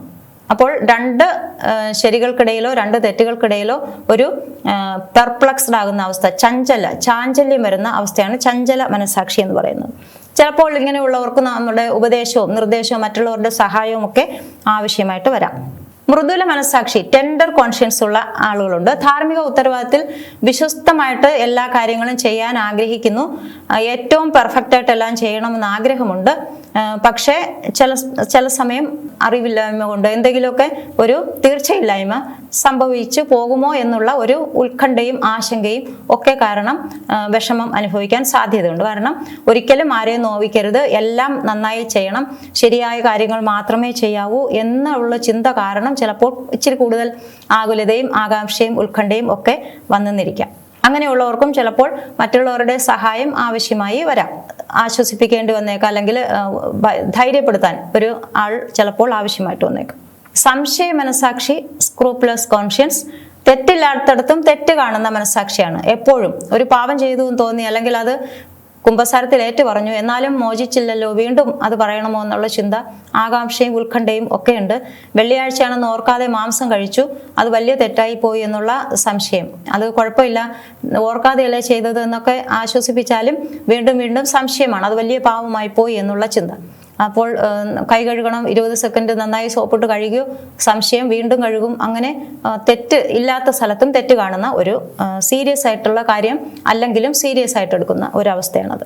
അയഞ്ഞ മനസാക്ഷി, ലാക്സ് കോൺഷ്യൻസ്, അതാണ് ഏറ്റവും അപകടകാരികൾ. ലാക്സ് കോൺഷ്യൻസ് ആണ്. യാതൊന്നും അവർക്ക് പ്രശ്നമല്ല, ശരി ഏതാണെന്നോ തെറ്റേതാണെന്നോ അവർക്ക് ഒരു ചിന്തയില്ല, എങ്ങനെയെങ്കിലുമൊക്കെ കാര്യങ്ങൾ നടന്നു പോയാൽ മതി. അതുകൊണ്ട് സമൂഹത്തിൽ ഇങ്ങനെയുള്ള ആളുകൾ അധികാരികളായിട്ടോ നേതാക്കന്മാരായിട്ടോ ഒക്കെ വരുമ്പോൾ മൂല്യാധിഷ്ഠിതമായിട്ട് ജീവിക്കണം, പ്രവർത്തിക്കണം എന്ന ഒരു ചിന്തയും ഉണ്ടാവില്ല. കാര്യങ്ങൾ നടന്നു പോകണം, എല്ലാം ഭംഗിയായി മുന്നോട്ട് പോകണം എന്ന ചിന്ത മാത്രമേ ഉണ്ടാകത്തുള്ളൂ. അപ്പോൾ ഇവരെ നമുക്ക് പരിശീലിപ്പിച്ചെടുക്കാനും ഒന്നും സാധിക്കില്ല. കാരണം ഇവർക്ക് കാര്യങ്ങളെല്ലാം അറിയാം, ധാർമ്മിക നിയമങ്ങളൊക്കെ അറിയാം, പക്ഷെ അവർ അതിനൊന്നും കാര്യമാക്കുന്നില്ല എന്നുള്ളതാണ്. അയഞ്ഞ മനസ്സാക്ഷിയാണ്, ഒന്നും ഗൗരവമായിട്ട് എടുക്കുന്നില്ല. അതുകൊണ്ട് അവരെ രൂപീകരിക്കാൻ പറ്റത്തില്ല, തിരുത്ത് കൊടുക്കാനും പറ്റത്തില്ല. തിരുത്തലുകളൊന്നും ഈ വ്യക്തികൾ സ്വീകരിക്കത്തില്ല, അവർക്കതിൻ്റെ ആവശ്യമില്ല എന്ന ഒരു മനോഭാവമാണ്. തെറ്റായ മനസ്സാക്ഷിയുണ്ട്, എറോണിയസ് കോൺഷ്യൻസ്. ചിലപ്പോൾ കാര്യങ്ങൾ തെറ്റായിട്ട് വിധിക്കും. അതായത് അയാളുടെ മനസ്സാക്ഷി പറയുന്നത് ശരിയെന്നായിരിക്കും പറയുന്നത്, പക്ഷേ വസ്തുനിഷ്ഠമായിട്ട് കാര്യം തെറ്റായിരിക്കും. ഒരു എക്സാമ്പിൾ പറഞ്ഞാൽ, ചിലപ്പോൾ ഭാര്യയല്ലാത്ത ഒരു സ്ത്രീയുമായിട്ടുള്ള ബന്ധത്തിൽപ്പെടുന്ന ഒരു മനുഷ്യൻ, അത് പ്രശ്നം വസ്തുനിഷ്ഠമായിട്ട് അത് തെറ്റാണ്, കൽപ്പനകൾക്കെതിരാണ്. പക്ഷെ ആളിനെ സംബന്ധിച്ച് അത് മനസ്സാക്ഷി അത് കുറ്റപ്പെടുത്തുന്നില്ല, തെറ്റാണെന്ന് പറയുന്നില്ല, അത് ശരിയാണ് എന്നുള്ള ഒരു വിധി തീർപ്പിലാണ് ആൾ മുന്നോട്ട് പോകുന്നത്. അവിടെ തെറ്റായ മനസ്സാക്ഷിയാണ്. വസ്തുതാപരമായിട്ട് തെറ്റായ കാര്യം, മോഷ്ടിക്കുന്നതും അങ്ങനെയാകാം. മോഷണം വസ്തുതാപരമായിട്ട് തെറ്റാണ്, പക്ഷെ മോഷ്ടിക്കുന്ന ആളെ സംബന്ധിച്ച് അത് തെറ്റല്ല എന്ന് തോന്നുവാണ്. തെറ്റായ, അപ്പോൾ അവിടെ മനസ്സാക്ഷി പറയുന്നത് തെറ്റാണ്. മനസ്സാക്ഷി തെറ്റായ ഒരു സ്വരമാണ് അവിടെ കേൾപ്പിക്കുന്നത്, അല്ലെങ്കിൽ മനസ്സാക്ഷിയുടെ സ്വരം അവിടെ തെറ്റാണ്. അയാൾക്ക് സപ്പോർട്ട് ചെയ്യുവാണ് തെറ്റായ ഒരു കാര്യത്തെ ചെയ്യാൻ, വസ്തുതാപരമായിട്ട് തെറ്റായിട്ടുള്ള ഒരു കാര്യത്തെ ചെയ്യാൻ മനസ്സാക്ഷി അംഗീകാരം കൊടുക്കുകയാണ്. അപ്പോൾ അവിടെ തെറ്റായ മനസ്സാക്ഷി എന്ന് പറയുന്നത് അതുകൊണ്ടാണ്. എന്തുകൊണ്ടാണ് മനസ്സാക്ഷി തെറ്റാൻ സാധ്യതയുള്ള കാരണങ്ങൾ ഇതാണ്: ക്രിസ്തുവിനെയും അവിടുത്തെ സുവിശേഷത്തെയും കുറിച്ചുള്ള അജ്ഞത. മനസ്സാക്ഷിയിൽ ഏതൊക്കെയാണ് ശരികൾ, ഏതൊക്കെയാണ് തെറ്റ്, സുവിശേഷം എന്നിൽ നിന്ന് ആവശ്യപ്പെടുന്ന കടമകൾ എന്താണ് എന്നുള്ള അറിവില്ലായ്മ കാരണമാകാം. ചിലപ്പോൾ മറ്റുള്ളവർ നൽകുന്ന ദുർമാതൃകയാകാം. എല്ലാവരും അങ്ങനെയൊക്കെ ചെയ്യുന്നു, അതുകൊണ്ട് അത് ശരിയാണെന്നുള്ള തെറ്റിദ്ധാരണയിൽ ഈ മനസ്സാക്ഷിയും അത് ശരിയാണെന്നുള്ള കാര്യം അംഗീകരിക്കുകയാണ്. അതുകൊണ്ടാണ് നമ്മൾ ഉതപ്പ് നൽകരുതെന്ന് പറയുന്നത്. മറ്റുള്ളവർക്ക് ഒരിക്കലും ദുർമാതൃക നൽകുന്നത് ഗൗരവമായുള്ള ഒരു തെറ്റായിട്ട് യേശു പറയുന്നത്. സ്വന്തം വികാരങ്ങളോടുള്ള അടിമത്തം, വികാരങ്ങൾക്കനുസരിച്ച് അങ്ങ് ജീവിക്കുന്നു, അല്ലാതെ ഒരു നിയന്ത്രണമില്ല. ധാർമ്മിക നിയമങ്ങൾക്കനുസരിച്ച് വികാരങ്ങളെ നിയന്ത്രിക്കാൻ കഴിവില്ല. വികാരങ്ങൾ പറയുന്നതനുസരിച്ച് വ്യക്തി ജീവിച്ചു പോകുന്നു. അങ്ങനത്തെ സാഹചര്യം വരുമ്പോഴും മനസ്സാക്ഷി തെറ്റാകാം. മനസ്സാക്ഷി സ്വാതന്ത്ര്യത്തെക്കുറിച്ചുള്ള തെറ്റായ ധാരണ. അപ്പോൾ ചിലർ ചോദിച്ചിട്ടുണ്ട്, എല്ലാവർക്കും മനസ്സാക്ഷിയുണ്ട്, അങ്ങനെയാണെങ്കിൽ ഓരോരുത്തർക്കും അവരുടെ മനസ്സാക്ഷി അനുസരിച്ച് ജീവിച്ചാൽ മതിയല്ലോ, പ്രത്യേക പരിശീലനവും അടിച്ചേൽപ്പിക്കൽ എന്തിനാ, നിയമങ്ങൾ അതാണ് ശരി ഇതാണ് തെറ്റ് എന്ന് പറഞ്ഞ് അവരെ നാം ഫോഴ്സ് ചെയ്യിപ്പിക്കുന്ന എന്തിനാണ്, ഭാരപ്പെടുത്തേണ്ട ആവശ്യമില്ലല്ലോ, സ്വാതന്ത്ര്യത്തോടെ അവർ പ്രവർത്തിച്ചോട്ടെ എന്ന്. അപ്പോൾ മനസ്സാക്ഷി സ്വാതന്ത്ര്യം എന്ന് പറഞ്ഞാൽ എന്താണെന്ന് അറിയില്ല. തെറ്റായ ഒരു ധാരണയാണ് സ്വാതന്ത്ര്യത്തെ കുറിച്ചിരിക്കുന്നത്. ഇഷ്ടമുള്ളതൊക്കെ ചെയ്യാൻ സാധിക്കുന്ന അവസ്ഥയാണ് സ്വാതന്ത്ര്യം എന്നാണ് അവിടെ ചിന്തിക്കുന്നത്. അങ്ങനെ തെറ്റായ ഒരു ആശയമാണ് മനസ്സാക്ഷി സ്വാതന്ത്ര്യത്തെക്കുറിച്ചുള്ളത്. അതുകൊണ്ട് തെറ്റുപറ്റാം. മനസ്സാക്ഷി സ്വാതന്ത്ര്യത്തെക്കുറിച്ച് എൻ്റെ ഉള്ളിൽ തോന്നുന്നതാണ് എനിക്ക് ശരി എന്നുള്ള ധാരണയിൽ അതെൻ്റെ സ്വാതന്ത്ര്യമാണ് എന്ന വിചാരത്തിൽ തെറ്റായ കാര്യങ്ങളിലേക്ക് പോകുന്നത്. സഭയുടെ പ്രബോധനത്തിൻ്റെയും അധികാരത്തിൻ്റെയും നിഷേധം. അപ്പോൾ ചിലർക്ക് കാര്യങ്ങൾ അറിയാമെങ്കിൽ അതൊക്കെ കാര്യമാക്കുന്നില്ല. സഭ എന്ത് പറയുന്നു എന്നോ അല്ലെങ്കിൽ സുവിശേഷം എന്ത് ആവശ്യപ്പെടുന്നു എന്നൊന്നും കാര്യമാക്കുന്നില്ല. അതൊക്കെ നിഷേധിച്ചുകൊണ്ട് ജീവിക്കുമ്പോൾ മനസ്സാക്ഷി തെറ്റായ കാര്യങ്ങൾക്ക് സപ്പോർട്ട് തന്നിരിക്കും. അപ്പോൾ ഒരു കാര്യം നമ്മൾ ചെയ്യുമ്പോൾ തെറ്റായ ഒരു കാര്യമായിരിക്കാം, പക്ഷേ നമ്മുടെ മനസ്സാക്ഷി അത് ശരിയാണെന്ന് അംഗീകരിക്കുന്ന അവസ്ഥയിൽ, വഴിതെറ്റിപ്പോകുന്ന അവസ്ഥയിൽ നമ്മെ സപ്പോർട്ട് ചെയ്യുന്നു. അവിടെ മനസ്സാക്ഷി തന്നെ തെറ്റാകുന്നു. മാനസാന്തരത്തിന്റെയും സ്നേഹത്തിന്റെയും അഭാവം, അതായത് പാപാവസ്ഥയിലായിരിക്കുമ്പോൾ നമുക്ക് ശരികൾ അറിയാനായിട്ട് കഴിയുകയില്ല. പാപത്തിൽ തഴങ്ങിയ ഒരാൾക്ക് അയാളുടെ മനസ്സാക്ഷിയും ചിലപ്പോൾ മനസ്സിന്റെ ശബ്ദവും പാപം ശരിയാണ് ചെയ്തോളൂ എന്നുള്ള മട്ടിൽ സപ്പോർട്ട് തരുന്ന മട്ടിലായിരിക്കും. അങ്ങനെയുള്ള കാരണങ്ങളാലാണ് മനസ്സാക്ഷി തെറ്റാകാനുള്ള സാധ്യതകൾ ഉണ്ടാകുന്നത്. ഉറപ്പുള്ള മനസ്സാക്ഷിയുണ്ട്, സർട്ടൺ കോൺഷ്യൻസ്. അത് തൻ്റെ വിധി ശരിയാണെന്നുള്ള സാമാന്യ ഉറപ്പാണ്. ഒരു കാര്യത്തിൽ ഞാൻ ശരിയാണെന്ന് കരുതുന്ന കാര്യം ശരിയാണ്, അതിനെതിരായിട്ടൊന്നും സംഭവിക്കുകയില്ല എന്നുള്ള ഉറപ്പുള്ള മനസ്സാക്ഷിയാണ്. അപ്പോൾ വിധി ശരിയാണ്, ധാർമ്മിക നിയമത്തിനനുസരിച്ചുള്ളതാണ് വിധി, അത് തെറ്റാകാൻ സാധ്യതയുണ്ട് എന്നുള്ള സംശയവും അവിടെയില്ല. സന്നിഗ്ധ മനസ്സാക്ഷിയുണ്ട്, ഡൗട്ട്ഫുൾ കോൺഷ്യൻസ്. അവിടെയാണെങ്കിൽ ഒരാൾ ഒരു വിധി പറയുന്നു, ഈ പ്രവൃത്തി ശരിയാണെന്ന് ഞാൻ പറയുകയാണ്, പക്ഷേ എനിക്ക് അത് തെറ്റാകാനുള്ള സാധ്യതയുണ്ടോ എന്നൊരു സംശയവുമുണ്ട്. ചിലപ്പോൾ ഉറപ്പില്ല, അവിടെ ഉറപ്പില്ലാത്ത മനസ്സാക്ഷിയും ഉണ്ട്, ഡൗട്ട്ഫുൾ ആണ്, സന്ദേഹമുള്ള മനസ്സാക്ഷിയാണ്. ശരിയായ മനസ്സാക്ഷി, റൈറ്റ് കോൺഷ്യൻസ് ഉണ്ട്. അവിടെ വസ്തുതാപരമായിട്ട് ധാർമ്മിക നിയമങ്ങൾ ഉണ്ടാകും, മനസ്സാക്ഷിയുടെ വിധി തീർപ്പുണ്ടാകും, രണ്ടും ഒരുപോലെ പോകും, രണ്ടും ശരിയായിരിക്കും. വിധി നടത്തുന്നത് മനസ്സാക്ഷി ഒരു കാര്യത്തെ ശരിയെന്നോ തെറ്റെന്നോ പറയുന്നത് ധാർമ്മിക നിയമങ്ങളുടെ അടിസ്ഥാനത്തിൽ തന്നെ ആയിരിക്കും. ധാർമ്മിക നിയമങ്ങളെക്കുറിച്ചുള്ള അറിവ് തെറ്റിപ്പോയാൽ മാത്രമേ വിധിയും തെറ്റാനായിട്ട് സാധ്യതയുള്ളൂ. അങ്ങനെയുള്ള സാഹചര്യത്തിൽ വ്യക്തിയെ കുറ്റവാളിയായിട്ട് കാണത്തില്ല, കാരണം ഉത്തമ ബോധ്യത്തിൽ നിന്നാണ് പ്രവർത്തിച്ചത്, പക്ഷെ അറിവാണ് തെറ്റിപ്പോയത്. ഉദാഹരണമായി കൊറോണയുടെ ആദ്യഘട്ടങ്ങളിലൊക്കെ തുണി മാസ്ക് മതി, അത് ധാരാളമാണ് എന്നുള്ള തെറ്റായ അറിവ് കിട്ടിയെന്നിരിക്കട്ടെ. അപ്പോൾ അയാൾ ഉത്തമ ബോധ്യത്തോടെ എനിക്കും മറ്റുള്ളവർക്കും ഉള്ള സംരക്ഷണത്തിന് വേണ്ടിയാണ് മാസ്ക് ധരിച്ചു, പക്ഷേ ആ പ്രവൃത്തി ശരിയായിരുന്നില്ല, തെറ്റിപ്പോയതാണ് അല്ലേ, നല്ല മാസ്ക് അല്ല എന്ന് അറിവില്ലാത്തത് കൊണ്ട് നല്ല മാസ്ക് ആണെന്നുള്ള അറിവിന്റെ അടിസ്ഥാനത്തിലാണ് ഉത്തമ ബോധ്യത്തോടെ ചെയ്തു, അതിന് മനസ്സാക്ഷിയുടെ അംഗീകാരം കിട്ടുകയും ചെയ്തു. പക്ഷെ പിന്നീട് അറിയുന്നു അത് തെറ്റായിപ്പോയി എന്ന്, അത് ശരിയായില്ല എന്നറിയുകയാണ്. അങ്ങനെയുള്ള മനസ്സാക്ഷിയുള്ളവർ റൈറ്റ് കോൺഷ്യൻസ് എപ്പോഴും തെറ്റാണെന്ന്, ഒരു കാര്യം തെറ്റായിരുന്നു എന്ന് അറിഞ്ഞാൽ പിന്നെ തിരുത്താൻ തയ്യാറാകും. ലാക്സ് കോൺഷ്യൻസ് അയഞ്ഞ മനസ്സാക്ഷിയുള്ളവർക്ക് തിരുത്താനുള്ള മനസ്സും ഉണ്ടാവില്ല. റൈറ്റ് കോൺഷ്യൻസ് ആണെങ്കിൽ തെറ്റുകൾ തിരുത്താനുള്ള അവസ്ഥ ഉണ്ടാകും, മാനസികാവസ്ഥയിലായിരിക്കും, അംഗീകരിക്കുകയും തെറ്റ് തിരുത്തുകയും ചെയ്യും. അപ്പോൾ സാധാരണയായി വസ്തുനിഷ്ഠമായിട്ടുള്ള ഒരു നിയമങ്ങൾക്ക് അനുസരിച്ച് തന്നെയാണ് മനസ്സാക്ഷി വിധി പറയാറ്, തെറ്റാൻ സാധ്യത ഇല്ല. മനസ്സാക്ഷി രൂപീകരണത്തെ സ്വാധീനിക്കുന്ന ഘടകങ്ങൾ ആദ്യം ഒന്ന് കണ്ടതാണ് പാരമ്പര്യം. പാരമ്പര്യം എങ്ങനെയാണ് ഒരു വ്യക്തിയുടെ സ്വഭാവത്തെ രൂപീകരിക്കുന്നത്? മനസ്സാക്ഷി രൂപീകരണം എപ്പോഴാണ് തുടങ്ങുന്നത്? ഒരു കുഞ്ഞിൻ്റെ ഏത് പ്രായത്തിൽ, ഏത് ഘട്ടത്തിൽ ആരംഭിക്കുന്നു എന്ന് ചോദിച്ചാൽ അതിന് ഒരു ഉദാഹരണം നമുക്ക് കേട്ടിട്ടുള്ളൊരു കഥയായിരിക്കും. ഒരു കള്ളൻ്റെ കുഞ്ഞ് ജനിച്ചപ്പോൾ കൈ ഇങ്ങനെ മുറുകെ പിടിച്ചിരിക്കുക. നഴ്സുമാരെല്ലാം എത്ര ശ്രമിച്ചിട്ടോ അത് കൈ തുറക്കുന്നില്ല. പിന്നെ കഷ്ടപ്പെട്ട് അതിനെ കൈ തുറന്നു നോക്കിയപ്പോൾ ഒരു അതിനെ ആദ്യമായിട്ട് എടുത്ത നഴ്സിൻ്റെ മോതിരം കൊച്ചിൻ്റെ കയ്യിലിരിക്കുകയാണ്. അപ്പോൾ അതെവിടെ നിന്നാണ് ആ മോഷണം പഠിച്ചത്? ഏതെങ്കിലും ഒരു പ്രായം വന്നിട്ട് അപ്പനും അമ്മയും പഠിപ്പിച്ചതല്ല, കുട്ടിക്ക് സ്വതവേ അറിയാം, അതിൻ്റെ ഉള്ളിൽ അങ്ങനെയാണ്, അതിൻ്റെ ഫോർമേഷൻ നടന്നു കഴിഞ്ഞു. അപ്പോൾ പാരമ്പര്യം എന്ന് പറയുന്നത് അതുകൊണ്ടാണ് അങ്ങനെയാണ്. മനസ്സാക്ഷി രൂപീകരണത്തിൽ ഒരു പരിധിവരെ പാരമ്പര്യം ഒത്തിരി സ്വാധീനിക്കുന്നുണ്ട്. നമ്മുടെ ആയിരിക്കുന്ന അപ്പനും അമ്മയും ആയിരിക്കുന്ന അവസ്ഥയിൽ അവരുടെ മനസ്സാക്ഷിയുടെ സാഹചര്യങ്ങൾ, അവരുടെ മനസ്സാക്ഷിയുടെ അവസ്ഥ, ഏത് തരത്തിലുള്ള മനസ്സാക്ഷിയാണ് അമ്മയ്ക്കും അപ്പനും ഉള്ളത് എന്നുള്ളതും ഈ കുട്ടിയുടെ മനസ്സാക്ഷി രൂപീകരണത്തിൽ സ്വാധീനിക്കാറുണ്ട്. ഗർഭാവസ്ഥയിലായിരുന്നപ്പോൾ കിട്ടിയ കാര്യങ്ങൾ, അമ്മ എന്തൊക്കെ ചെയ്തു അല്ലെങ്കിൽ അമ്മയുടെ മാനസികാവസ്ഥ എങ്ങനെയായിരുന്നു എന്നതെല്ലാം ഈ കുഞ്ഞിനെയും സ്വാധീനിക്കാറ് ഉണ്ടെന്ന് നമുക്കറിയാം.